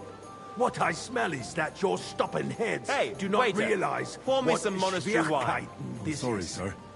The Dry Orders Devil from is above. running free. This is There are unbelievable. Raubritter everywhere in the region. We have the army bearing down, and you want to defend yourselves with a few rusty halberds. And who is it you want to fight, exactly? The merciful King Sigismund is providing us with protection, isn't he? Der König and his Our army France is up will to not guy. be Refill, here boy. forever. Shut up! I apologize, King sir. can arrive at any moment. Which wine? Are you What have he heard? colorblind? What then? We're sitting atop the biggest silver heap in the kingdom, and we're supposed to defend it with brooms? You're right, Eldris. But where can we get the coin for better sir. equipment? We can always confiscate the property of the king's enemies. Nicht wahr? We are more than familiar with the jämmerlich state of our armory. And the king is surely aware of it as well. Maybe if he waived some of the taxes. The king fears that this town will rise against him. He'll take the arming of the city's militia as a preparation for war. So you suggest we just wait with arms crossed for the Raubritter to wreak havoc all around? We can always ask the king to bring order to the realm with his army. But then the Dörfler will rise up. I'm afraid I see no solution of the current situation. We shall wait and see what His Majesty thinks about the matter. Maybe we can change his mind. Vielleicht? I'd like to report to the Honorable Council on the cleanliness of the city and the state of the public baths. waiter. You mean Pour me some baths monastery or wine. brothels? That's not a good idea, sir. This is unbelievable. So, the cleanliness of the city is not what it should be. The current baths in the city fall far short of covering all the citizens' needs. You're right, Jerome. But a woman named Betty has showed up. More wine, Master Bailiff? I have enough wine. I need something from you. There is an item in my study that I confiscated from a female thief. She thought she could wriggle out of it by telling me who the item belongs to. And what is it? A silver goblet. She sneaked into Sir Ulrich's house and stole it. No one's noticed the theft yet. But if Ulrich finds out, he'll turn the city upside down to find the culprit. Go and get it. And don't you make a mess there, understand?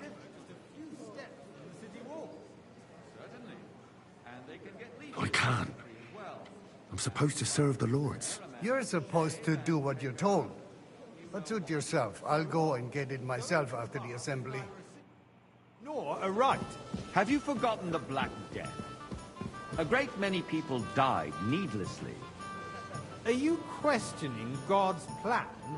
The Black Death had nothing to do with the baths, unless the Lord wishes to punish the wickedness that's going on in there. Keeping the city Boy, clean is important. I'd like some white.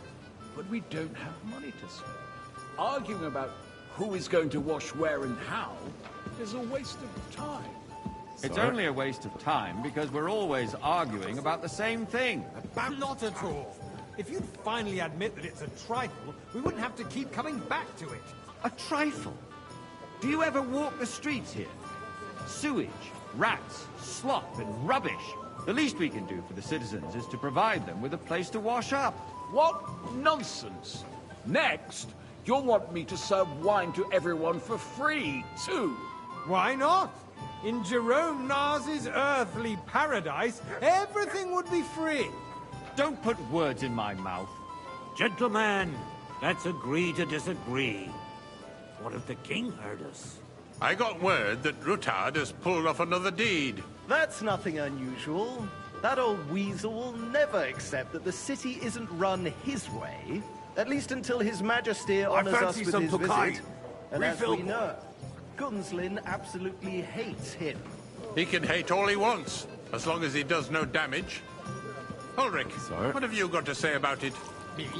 Well, I'm not sure what you're saying. I'm speaking about the Rutard incident. You were there, weren't you? Oh, that. Just a small misunderstanding. We've sorted it out and everything's settled. My ears must be deceiving me. Are you defending Rutard? Besides, if his men attacked yours, as I've heard, then we have a good reason to punish him. What happened there? Leave nothing out. I don't like Rutard, true, but in this case it really was nothing. Everyone in the city gossiped about it. I heard there were several dead. Did you? That's grossly exaggerated. I don't think Rutard will cause any trouble. He is sensible enough not to draw attention to himself while the Refill, king... boy. That's true. Because if we don't do something about him, the king himself will put an end to him, and soon. Unless he puts an end to us first. God knows what he wants to tell us. If nothing happened, there's no point in dwelling on it. Let's move on.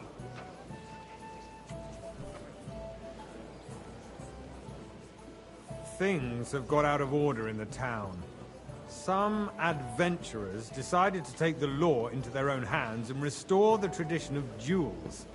It's not only barbaric, but also illegal. If we tolerate this, the rabble in the city will go wild and do whatever they want. I suspect the gentleman from the city's sword fighting school brought this custom to us. That German, Menhard, is just hanging around the market looking for trouble.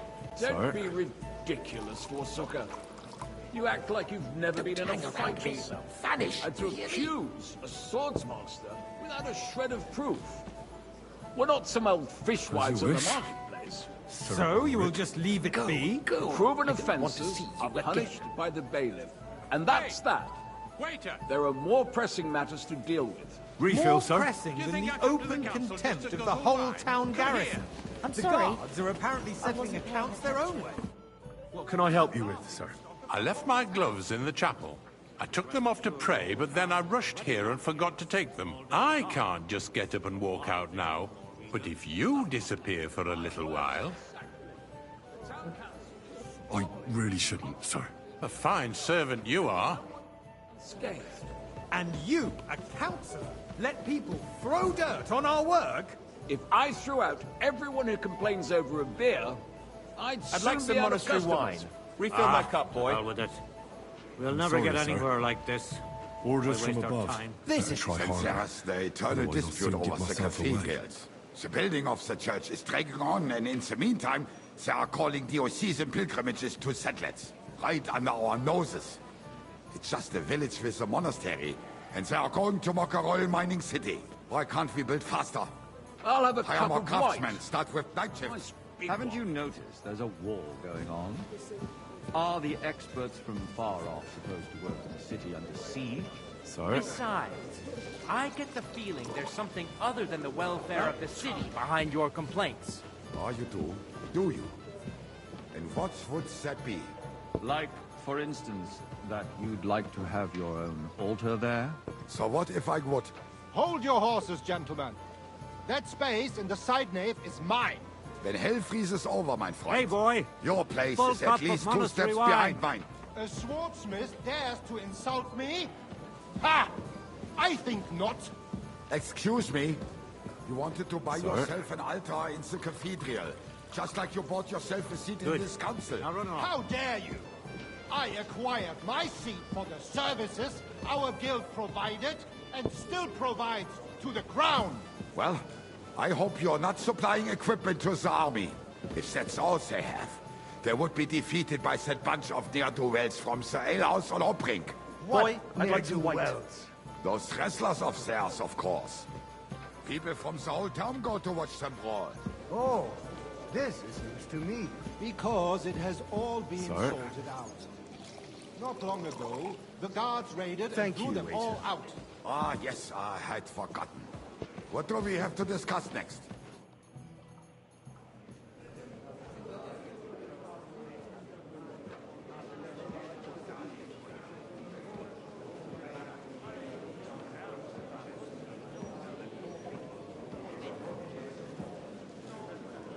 I'm telling you, something is being planned. Oh, I doubt it. No one's gonna tackle Rootard.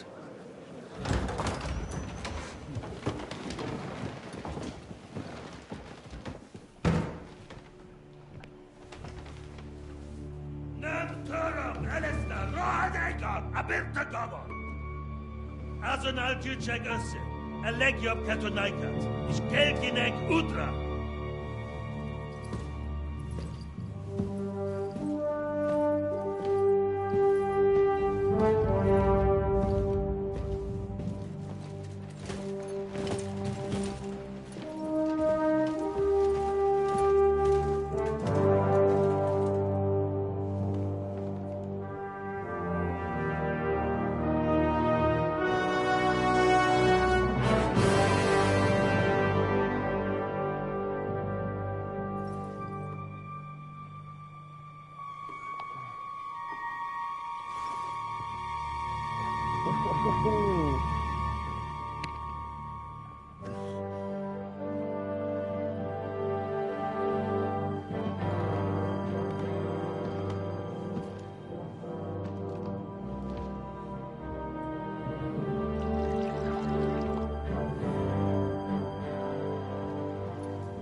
You have nothing to fear. Not you.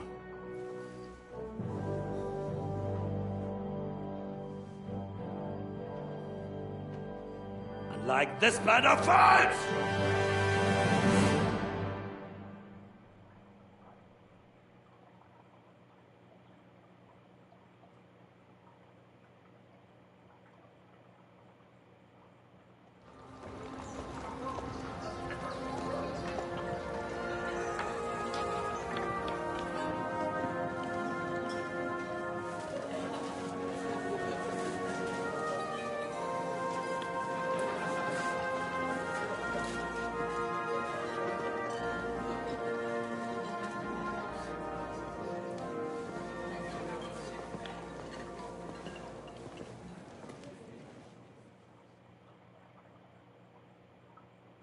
Come now, Father.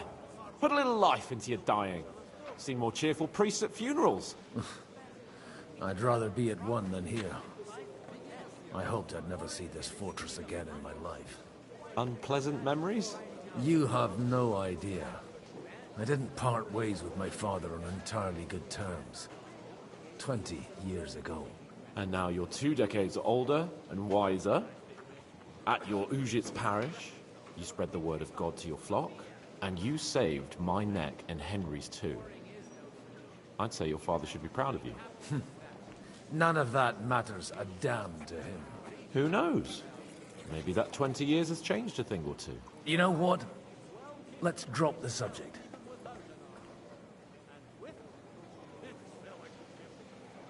Do you know any of the guests here? Most of them I'm seeing for the first time in my life. It's a pretty varied company. We've had bandits, nobles, burghers, a priest, and even a rabbi coming together here. It's like the start of some joke. Wait a moment. Rabbi, you say? The Kuttenberg rabbi? Yeah. He came with a retinue. But for now, they're keeping mostly to themselves. Maybe you should go and welcome some of them. After all, this used to be your home. And you're a spiritual man too, so you should have something in common. I wouldn't be too sure. But I suppose I can try. Who's that French fellow you brought here from Malachov? The great Baron Brabant. Been everywhere, knows everything, and has the keys to half the kingdom. He's got more fairy tales than my old nanny. Can he be trusted? He's a blabbermouth, but a harmless one. Besides, he defended Kuttenberg, and you know how that went. If he were on Sigismund's side, he'd hardly have been locked up with me. How does it feel to breathe free air again? What can I say? You can never truly appreciate freedom until someone locks you up for a while. Or until you become a priest. No fear of that in my case. I intend to enjoy life to the full. Wine, women, and song. What do you plan to do now you're a free man again? What do you think? Get drunk, woo one of the local wenches, and wake up in the morning with no hose and a head like a church bell. Have you perchance forgotten we're supposed to be deciding the future of the kingdom here? I'll leave that to the older and wiser. And duller. Dear me. I'd rather creep off into some corner with a full wineskin. But I suppose I'll have to introduce myself to the rest of the guests, eh? Indeed you should. After all, you are one of the lords of Rabosh. Oh, don't start with that. I'd like to steer clear of the old man as long as I can. In that case, you should sound out Radzig and Hanush and find out what they're actually planning.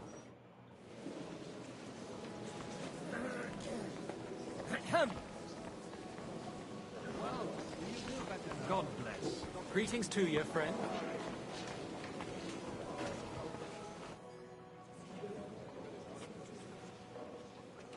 Such rare guests. One wouldn't expect to find among Christians representatives of your community. I'm Godwin. My greetings to you. Peace be with you. Neither would one expect a priest here. And yet... How do you know I'm a priest?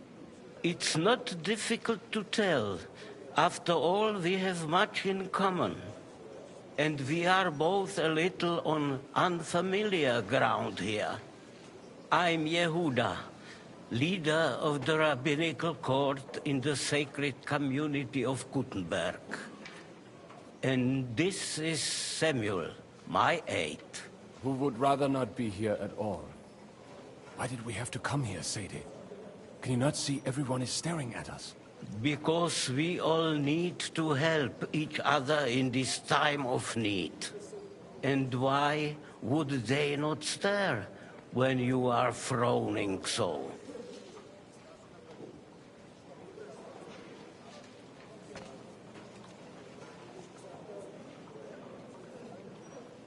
Are you here to arrange some trade? We have more serious matters to attend to here than gaining a few groschen. The situation in the town and the kingdom is unsustainable. The whole land is on the brink of destruction. You have men and weapons. We have the means to sustain them. Why are you telling this to a Koimer? You wanted to deliver what we brought to the Margrave and quickly leave. Everything in good time, Samuel. We have just arrived, after all. Did you come to lend money to the lords? Not to lend, but to give. Help given to the needy is repaid only by God. You don't even know if you can trust them.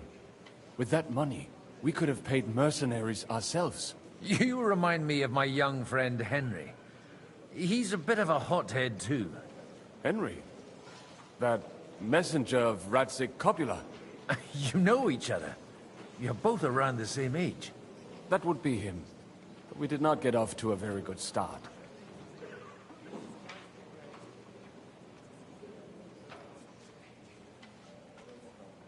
I reckon the two of you would hit it off. He's reliable and has his heart in the right place. For a young stripling, he's been through plenty.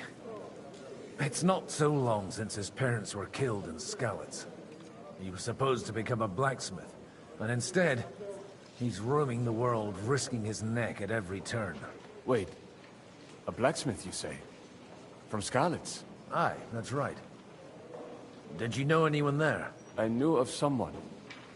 A blacksmith by the name of Martin. My daughter knew him most, and that is why Samuel is in this world. For our numerous sins. Maybe he was my father, but he certainly didn't act like one. Ma raised me on her own. And that was all for the best. Why? He should have taken care of me, but instead he fathered another bastard. Don't make hasty judgments. As far as I know, Martin didn't have any other children. At least, none of his own.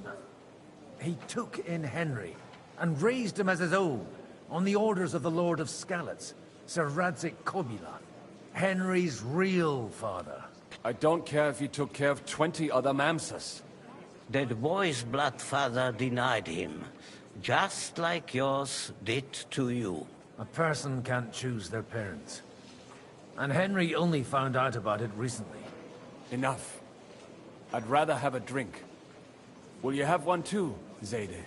For that, there will be more suitable times. Good health. L'chaim. L'chaim.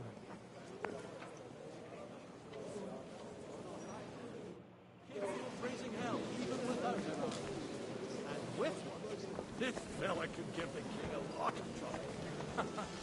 And who would entrust him with it? I'm glad to finally accept the invitation.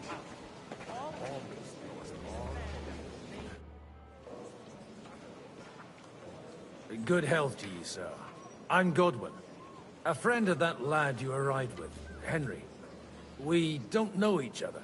Baron Vauquelin Brabant, Chevalier d'Arezzo. The last of my line. I am a warrior, a traveler, a strategist, and also, à ma manière, a poet. My word. Isn't that exhausting? Mais non! And I'm glad to meet a new friend.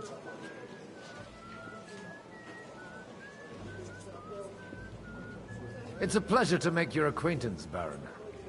I knew right away we'd hit it off. How did you end up imprisoned in Malashov? Ah, c'est une histoire compliquée. It was after I heroically led the defense of Gothenburg, and only lost it narrowly by an unfortunate turn of events. That needs some explanation. What unfortunate turn of events? Oh, misère. It is clear you have never been to war. You're quite mistaken, Monsieur Baron. I have. Ah, je suis désolé. This Bohemia is a strange land. I have seen farmhands, children, and even women fighting. But the clergy? Sainte Mère, do tell me about it. No doubt you fought on the side of truth and honor. My last big battle was in Kosovo. I've heard of this battle. Many great men fell there. Aye. And it was there I decided it was nothing for me. So I settled down in the presbytery in Ujits. Then, what are you doing here, at a meeting of opponents of the crown? Ah, the Lord moves in mysterious ways.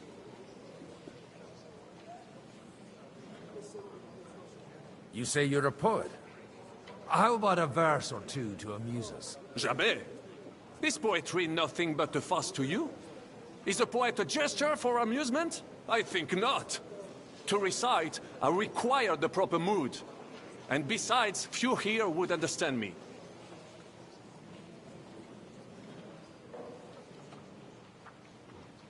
Where have you been on your travels? Have you seen the ocean? But of course! I was born by the sea. If you are interested in my greatest journeys, then I have traveled with a merchant caravan all the way to the Ottoman Empire. And if you are interested in my greatest deed, then that was perhaps saving the life of the King of France. And you wouldn't by any chance know the Pope, personally? Which one do you mean? I spoke briefly with Boniface IX when I was sojourning in Rome. A pleasant fellow. How come almost nobody here knows you? I am operating, as they say. Incognito. My great benefit is my strong connection with the French court. There, everyone knows my name. Here in Bohemia, I'm still building my reputation, slowly, but surely.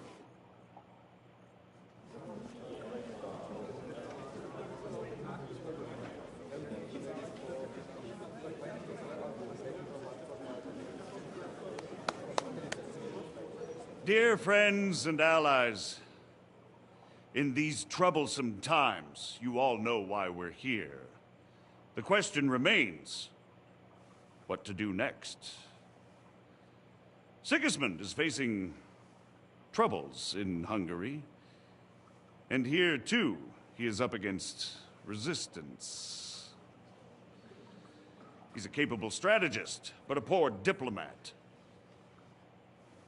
Mark my words. If we wait him out until winter, he will leave of his own accord.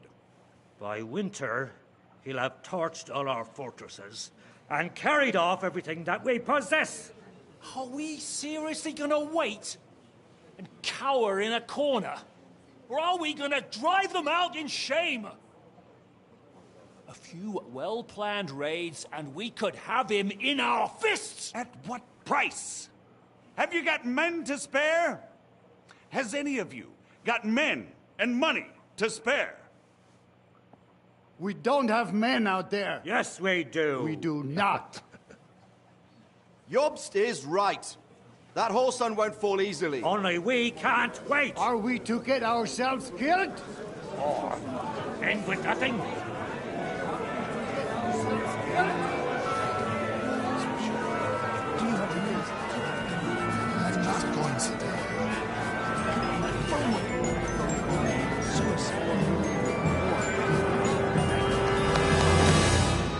Friends, we'll get nowhere like this. Let's adjourn ourselves and try to think it through.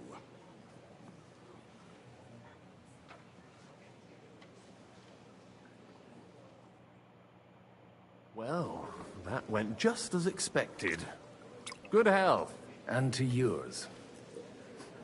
Could it have gone any other way when there's so many of us here? I would have expected a bit more sense from Jobst, of all people. He made an amateur's mistake. But it's hard to be angry with him when he's trying to ingratiate himself with everyone. By the way, I'm John of Liechtenstein. And you must be Godwin, the son of... That's not a thing I've ever boasted of. How do you know that? I have my sources. From what I've heard about you, I'd judge you could be quite useful to me at today's gathering. Is that so? Indeed. And that's why I'd like to ask something of you.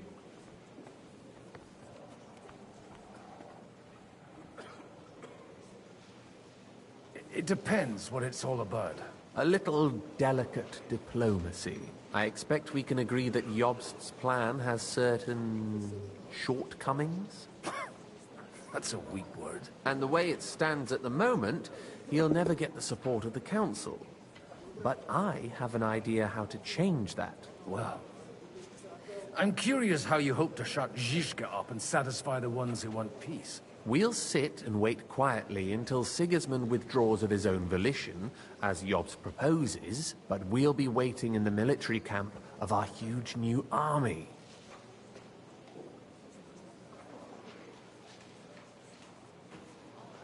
When Sigismund sees that, he'll be off to Hungary all the sooner.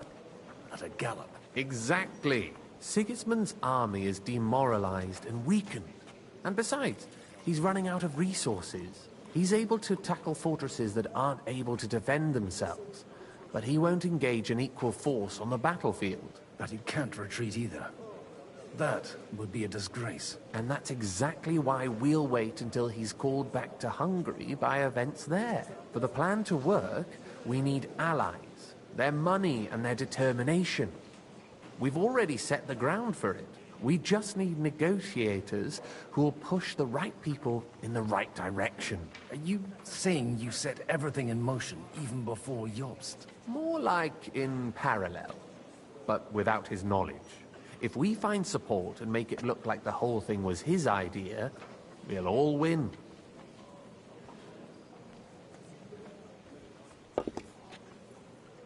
Why are you doing all this anyway? Because I want to put a stop to the senseless deaths. And also because I'm happier with Wenceslas on the Bohemian throne.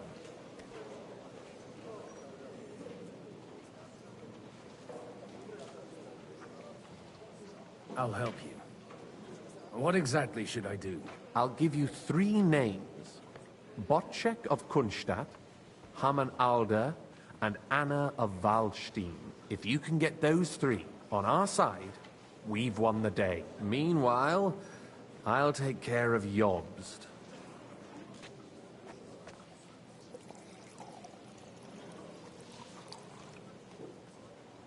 Why me, of all people? Because you've got a head on your shoulders. You know how to talk, and you're not just out for your own good. You and your friend Henry are similar in that respect. That's why I know I can count on you both. There aren't many like you two left.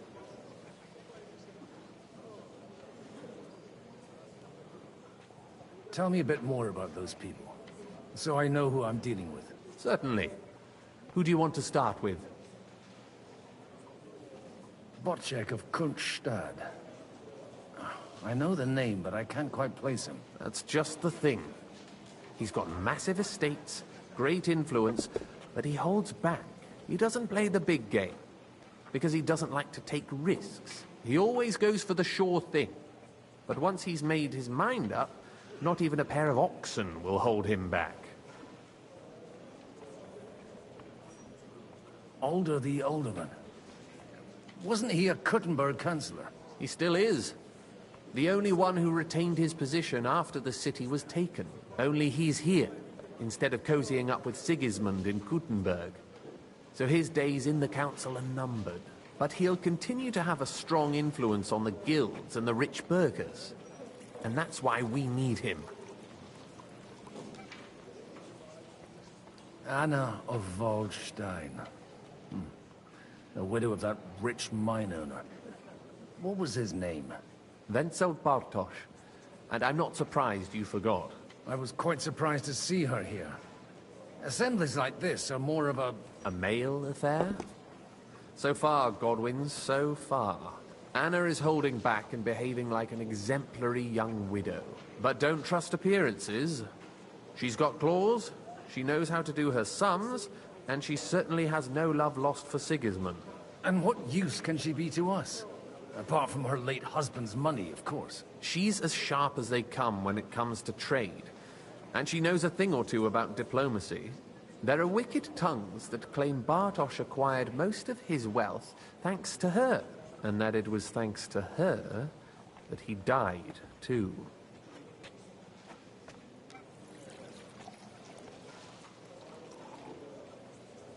I'll get on it then.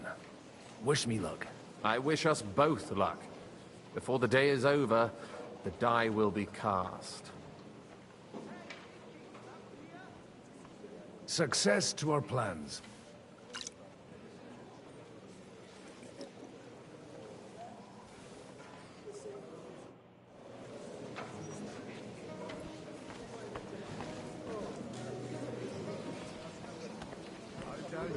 Nobody has the likes of these. Not even Bocek? Not even Bocek. And he's a great lord. That's hard to believe. Martin likes to exaggerate.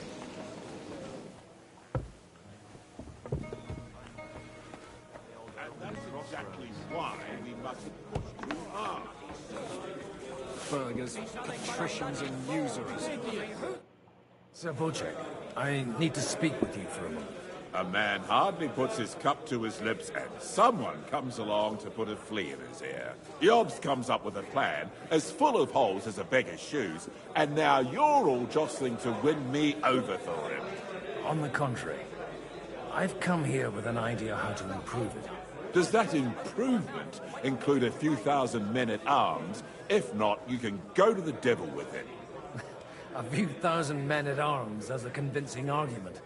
And 100 horsemen on top. Only in order to get them, we need coin. You've got my attention, but not my money yet.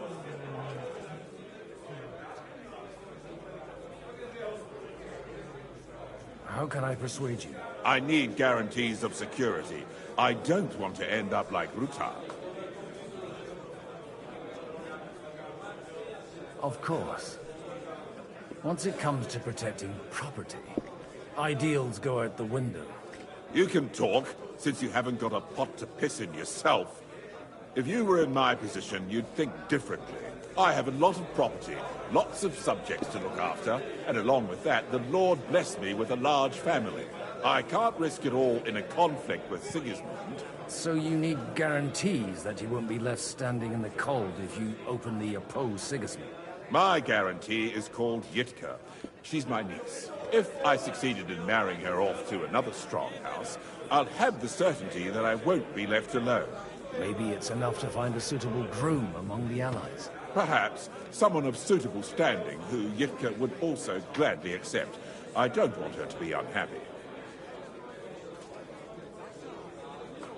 I believe Liechtenstein is single. And an uncertain party. Besides, he's inconvenient for Sigismund. Yitka could end up being a pawn to blackmail both of us. How about young Lord Capon? He's a youngster still.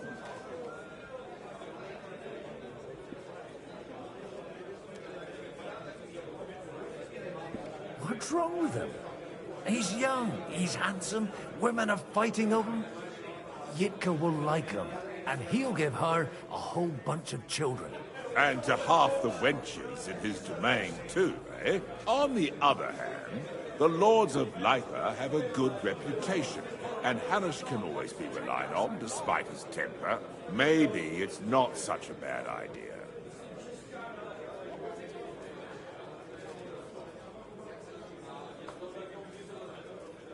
So, will you support our plan? You're selling the skin of a boar that's still grunting. First, I want a confirmation that the wedding will take place as soon as possible.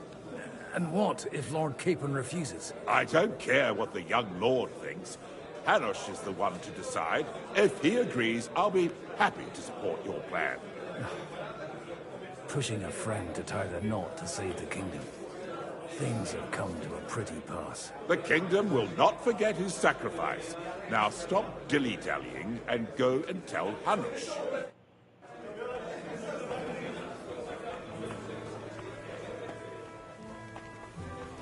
Take a look at that. A nightingale surrounded by hawks. Job's the nightingale. He looks... Sir Hanush, I bring happy tidings. You do? Let's hear it then. I've gained us a powerful ally. And who is it? I hope it's not one of those Kuttenberg stuffed guts. On the contrary, it's Bocek, the Elder of Kunstadt and Podjebrad. Kunstadt? By Christ, he's the last one I'd have expected to step up. How the hell did you do it?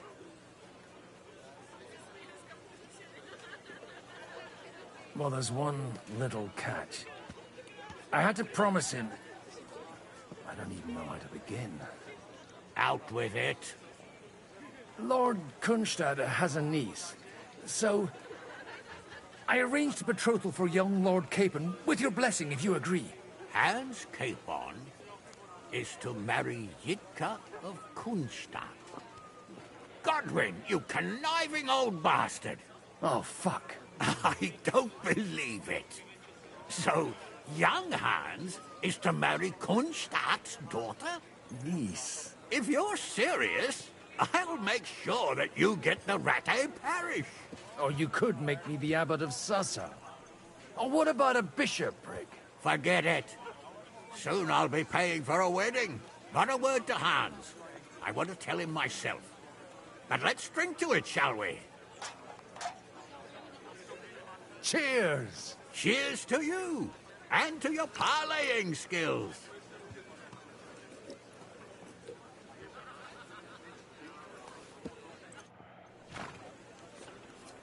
Dude's gonna fall over in a minute.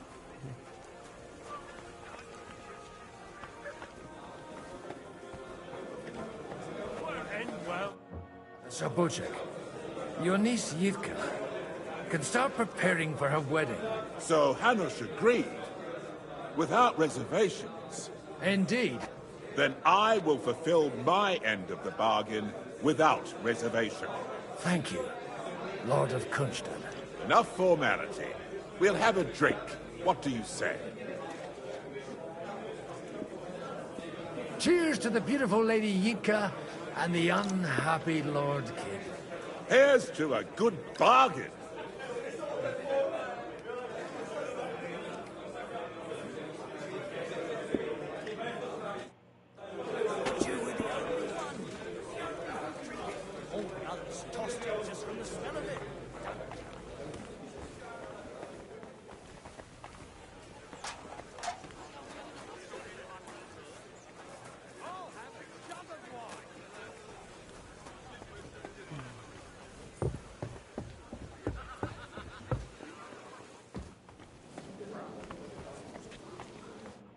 God be with you, noble lady.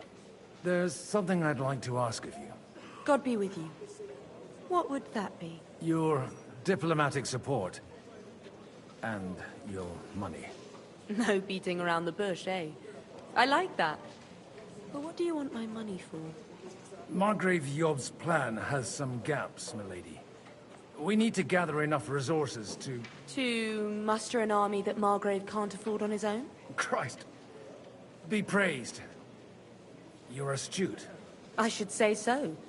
All sorts of people have their eyes on my money, and divining their intentions is a necessity. Although, between the two of us, it isn't hard to figure out what Liechtenstein is after. How do you know Liechtenstein is behind it? I know most of the people here very well. Many of them certainly have doubts about the Margrave's plans, but they wouldn't dream of stating them aloud. While it seems that Lord Liechtenstein, on the contrary, sees his opportunity. I'd say you have a better nose for people than most of this crowd. Not only for people, but also for good food and wine. And beneficial deals. Then you're in the right place. This occasion provides all of those things. The wine here is average. The cooks lack imagination. And I have yet to hear any interesting offers. So, to the point. What is it that Liechtenstein wants from me? Nothing more than support and resources for an army to parley more effectively with Sigismund. Nothing more? I'd say that's plenty. And why ask me for help? Why should I, of all people, take the risk?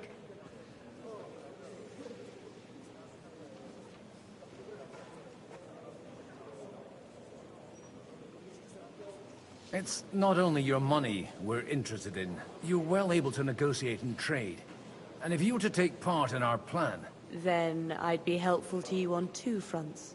If you want me to support you, you must give me a good reason. Perhaps a favor in return. Do you have something in particular in mind? Well, one of the guests here has something that shouldn't get into the wrong hands. Who's that? Harman Alder. Now, if you were to switch these papers for the ones he brought with him, I would support your proposal.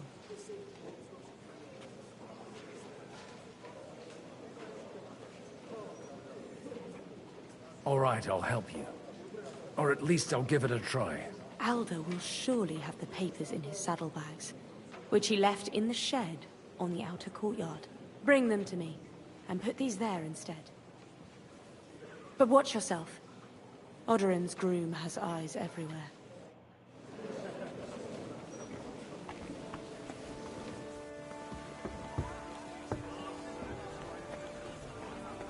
Take a look at that. A nightingale.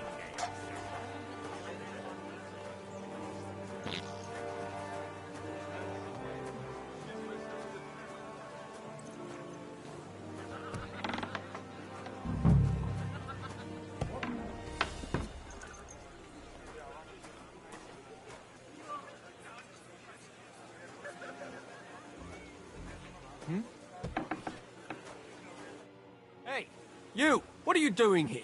No one's allowed in here. I'm just leaving anyway. Servus. That won't please Lord Odorin.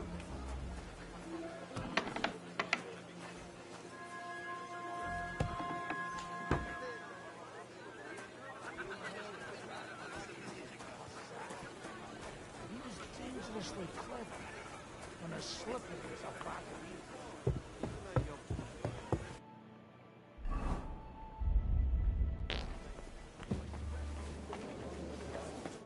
I've got those papers from Alder for you. Quiet! You don't have to announce it to everyone. Lady, with all the clamor going on here, I can hardly hear my own thoughts. Here they are. You're more capable than I expected. Thanks for the help. You're welcome. And now you're part of the bargain. As agreed. I will support Liechtenstein's proposal with both words and money. Thank you, noble lady. God will... Yes, quite.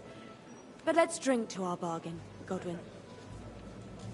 How could I refuse a toast with such a fine lady?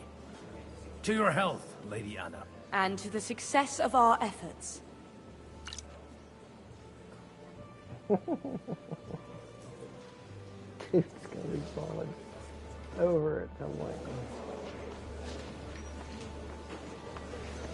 He's walking sideways.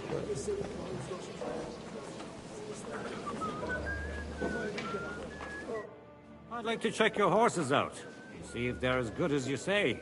Pah, even better. But you won't believe it until you see for yourself. And you might not believe your eyes when you do see them. Well, well, we have a new guest. I wanted to... You wanted to apologize for crashing into my home without it by your leave. Or to harass my guests some more?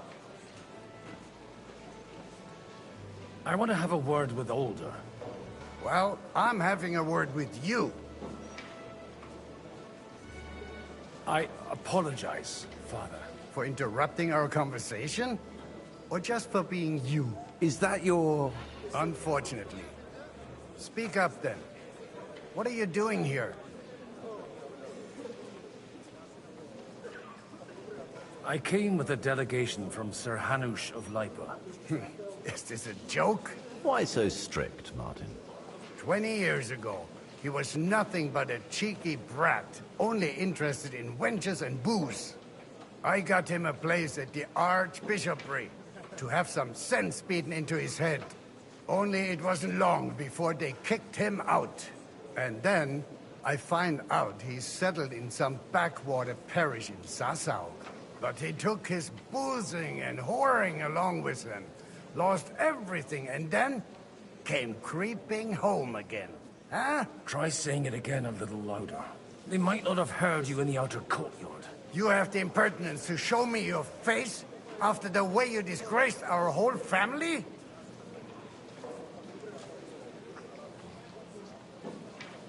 You're exaggerating, like you've always done. Me? Exaggerating? You're the one who turned my home into a house of ill repute. Your whores wandering around as if they owned the place. Oh, actually, anything fun was strictly banned under your roof.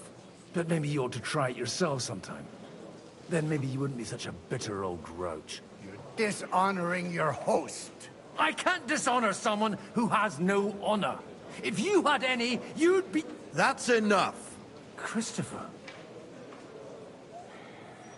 You won't get away with those insults. I challenge you to a duel.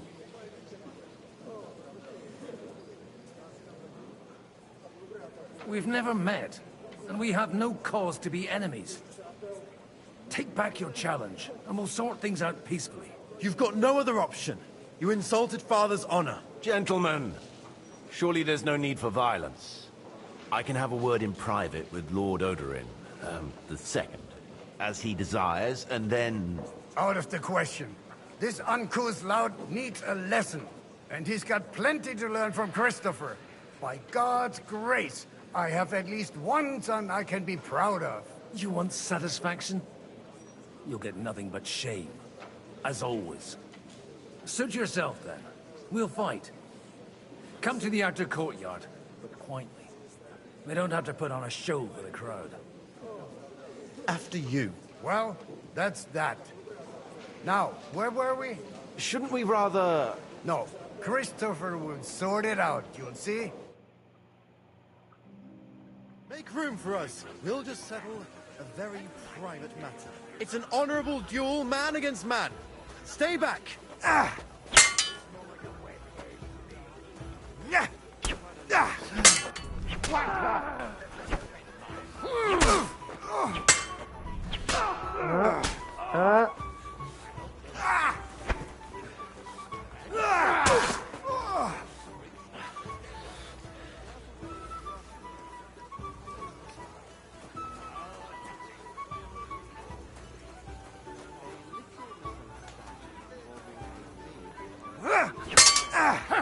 You don't know which end of that thing is up. They teach you that in the seminary?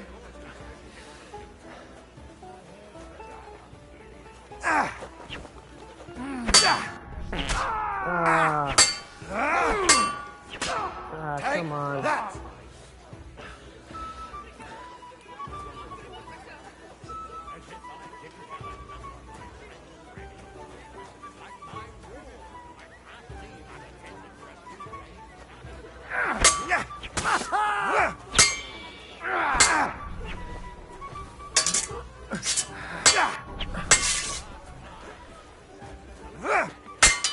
What's wrong with your legs? Enough! That will do. Got him. Good to see you. My God. Where did you learn to wield a sword like that? Father always said you were a good-for-nothing boozer. That you could teach sword fighting in a school. I was in a war. Right after they kicked me out of the archbishopric. And you ought to know yourself. Not all the faults that Father sees are real. Well, I apologize for going off like that. I had to, so that... So Father would be satisfied. I know. Only he'll never be satisfied. And the sooner you realize that, the better. I thought he was the way he was because his first son let him down. And he hoped at least his second would become something. Not at all. I remember him the same since I was a nipper. When I was 6 years old, I fell off a horse and broke my leg. He wouldn't talk to me for a week because I'd let him down. The first time he took me hunting, he let me starve for 3 days until I was able to shoot my first hare. Only 3 days? He got soft. I always wondered who you were. There was never much talk about you at home. Look, I really did fuck up everything I could. I brawled and boozed until they threw me out of my own parish. But now, I have a chance to put things to rights a little. And that's why you want to talk to Alder.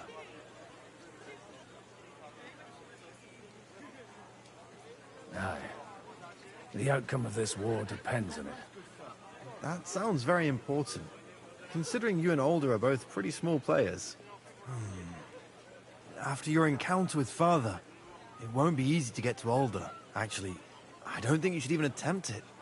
Unless you want to anger Father even more. What else can I do, though? I'll talk to him myself. He'll hear me out for sure. But you'll have to trust me. And tell me what it's all about. All right, then. You've heard Yob's plan, right? It's a nice idea, but we can't wait around without an army to back us up. Only no one's going to pay for one, because that would be an outright admission of rebelling against Sigismund. Alder's got some clout with the councillors and burghers who are loyal to Sigismund. If he agrees, they'll follow. I expect Alder's not the only one you're after. You got that right. Leave Alder to me. The plan sounds sensible, and he's no fool. I don't know how to thank you. You can drag me to a tavern sometime. Pa doesn't need to know about it. You're starting to sound like a brother.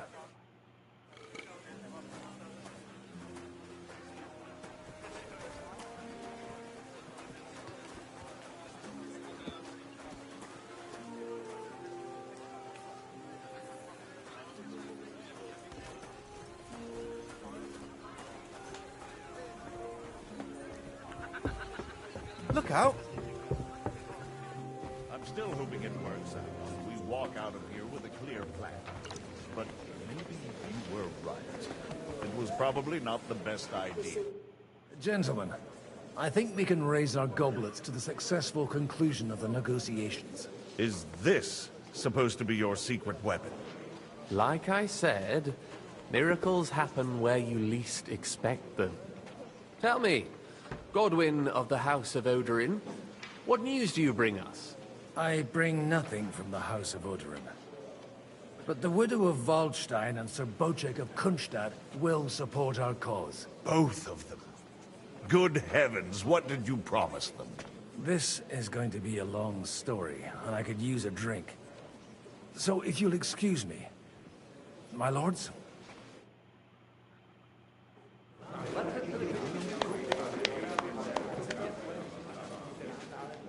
It would seem that we have all benefited from the break in these proceedings. New alliances have been formed.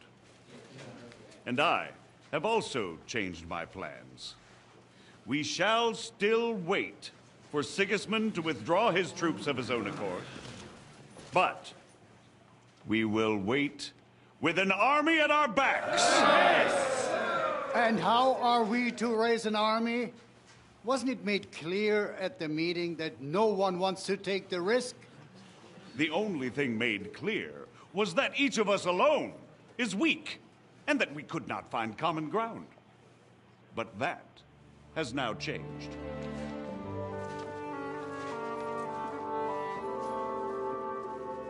King Wenceslas is, by the will of God, the Balbatim of all his subjects. Not only the Christians, our community, and not only ours, will give you coin. The Kuttenberg houses are still loyal to King Wenceslas, and we stand with Lord Ruthard. And if that's not enough, the houses of Leipa and Kunstadt will unite and march side by side. My niece, Yitka, will take young Lord Capon as her husband.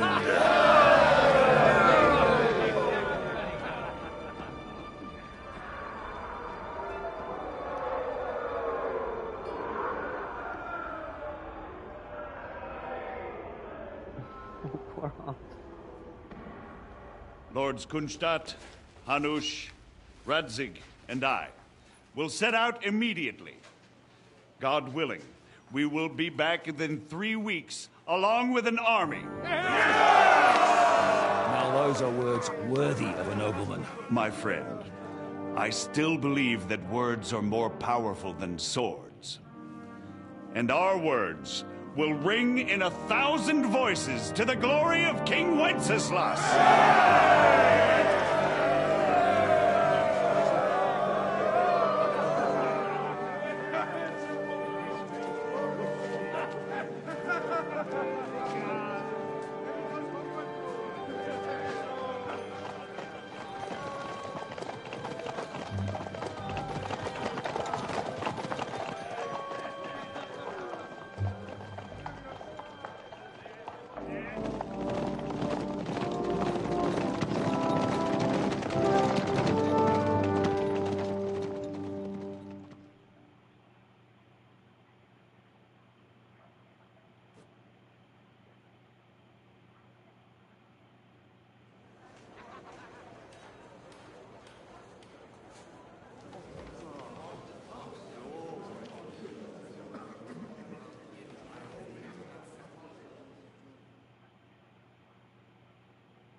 After we conquered the city, you promised to restore order immediately.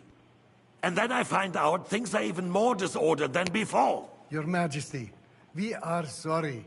We will put it to rights. You've already said that. I want to hear real solutions. We will put more guards on the roads and toughen penalties. We can have a few captured bandits executed as an example to others. We do not care about bandits. We care about rebellious nobles and burghers. What will you do with them?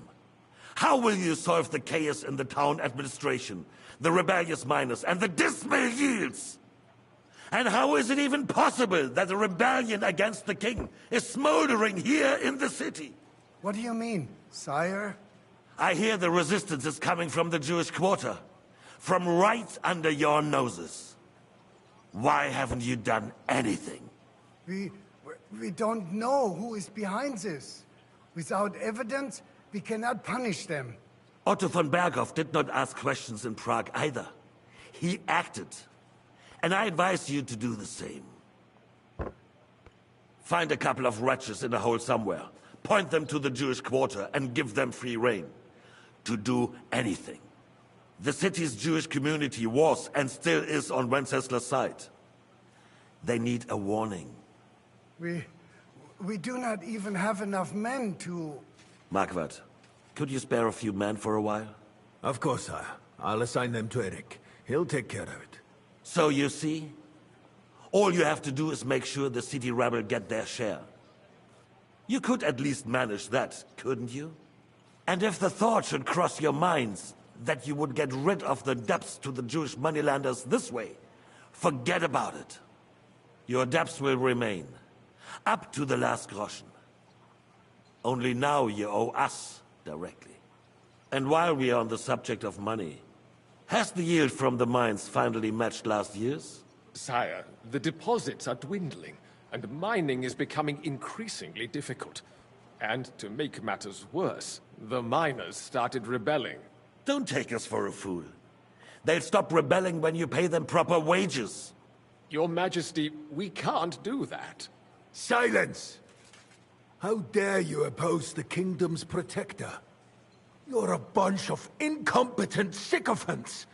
Chicken shits! Not any better than the scum hiding in the forest. I apologize, sire. I'll do everything in my power to... All I hear from you over and over again are excuses and prevarication. And results? None. I therefore placed the city council under the authority of Sir Marquard von Aulitz, who is present here, with immediate effect. He will make sure you finally do your duty. But, sire, that would be a violation of the privileges granted to us as a free mining town. Silence! I am the only guarantor of your rights.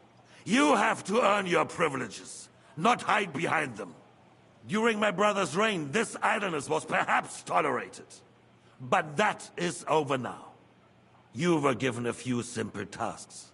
But instead of working on them, you idled in the baths and lined your pockets. And let the traitors cast their nets undisturbed. But unlike my brother, I am capable of creating order. And I assure you, I do not distinguish between those who stand in my way. Be they beggars, noblemen, or city councillors. You have 2 weeks to restore order in the city and increase mining output.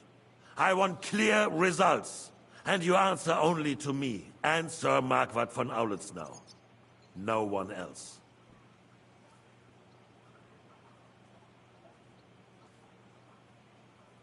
The council is dismissed. You, don't go anywhere, boy. Be so kind and remain here. Our throat has become rather dry. And we still wish to speak with our friend von Aulitz. Yes, sire. As you wish, sire. Between the two of us, Marquard. Where are you going? Was I not perhaps too harsh on this? And speak candidly. We have had enough of false flattery. Sire, you were harsh, but rightfully so. These council... They need to be shown their place. You suffered their insolence for far too long. And the same is true of the Jews. We know. Otto repeated to us several times that it is time to strike against them. We are glad he's not here. He would be intolerably self-satisfied if he knew we had heeded him. Boy, can't you see the king's cup is empty? You tend to us as if we were infirm. Boy, pour us a monastic wine. The monks are a big deal. We have concerns, friend. The Hungarians are rebelling. Our army is falling apart, and we have enemies here on all sides. Would we had a proper army instead of human mercenaries? They cannot be relied upon. And we are no closer to our goal now than a few months ago. Thank you. It is a good year.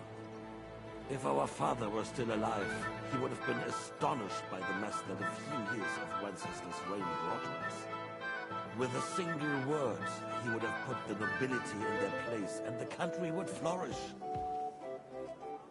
God grant him eternal glory. We won't need much more time. We'll arrest the traitor Odorin, and the rest will fall in line.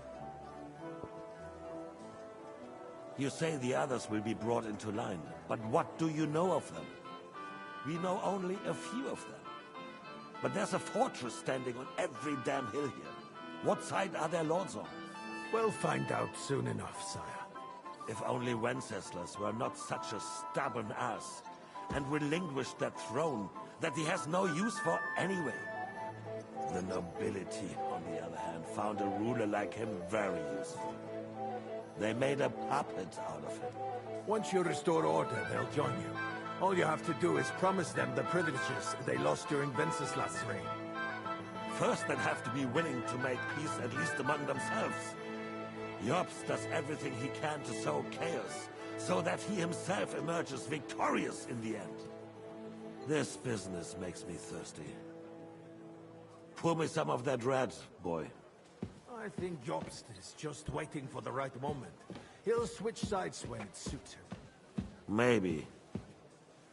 But first I'll have to conquer a few more cities, and get a couple more lords on my side. Then they take the threat of war seriously. And Hungary. If Bohemia is a wasp nest, then Hungary is a viper's lair. You will follow in his footsteps, sire, as soon as you get the chance. But the wine is good here. To your health, Marquardt.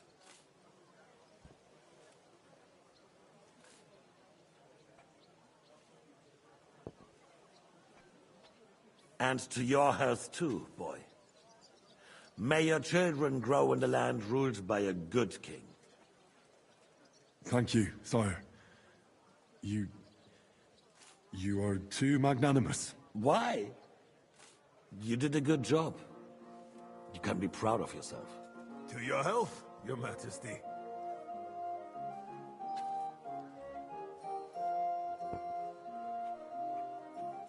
First, we need to crack down on the biggest troublemakers. We're working on it. While the consul was meeting, Otto von Berghoff and his men set out for Rabosch. Alderin won't give you any more trouble. He and Ruthard are in it together.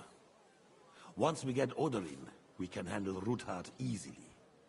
Rabosch will be yours. After all, Otto has already got Malishov. I appreciate your confidence, sire. But the devil knows there are a lot more strongholds to conquer here. For the king, red wine, boy. No. We shall have white. We have had enough of red. White it is. Quickly! If Rabosch falls, others will follow. I think von Berghoff's little contraption will find its use again. If need be, we could use it to raise this town hall too. And I have some suggestions for other candidates. Not so fast, my friend. It's a wondrous tool, but we can't rely on it forever. But to bring it here to the square and point it at the city hall? Those sycophants would only benefit from a warning like that. It's a splendid idea, but it won't be necessary. The councillors are quite fearful enough already that they can hide nothing from us. There's been enough fretting, sire. You shall see. Soon we will drink to the conquest of another fortress. You are right. So then, to victory. And you, boy, will you drink with us? So that you shall have something to tell your children and grandchildren. To victory, sire. To today's, and those of the future.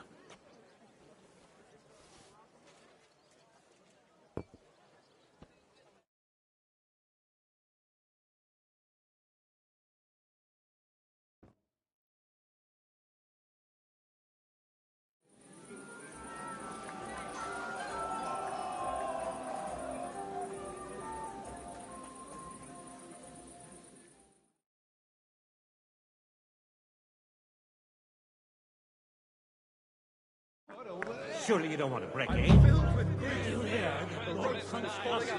Alright, I'm gonna call it here for now, and we'll pick it up again on the next one. If you haven't already subscribed, go ahead and hit that subscribe button, and we'll see you tomorrow.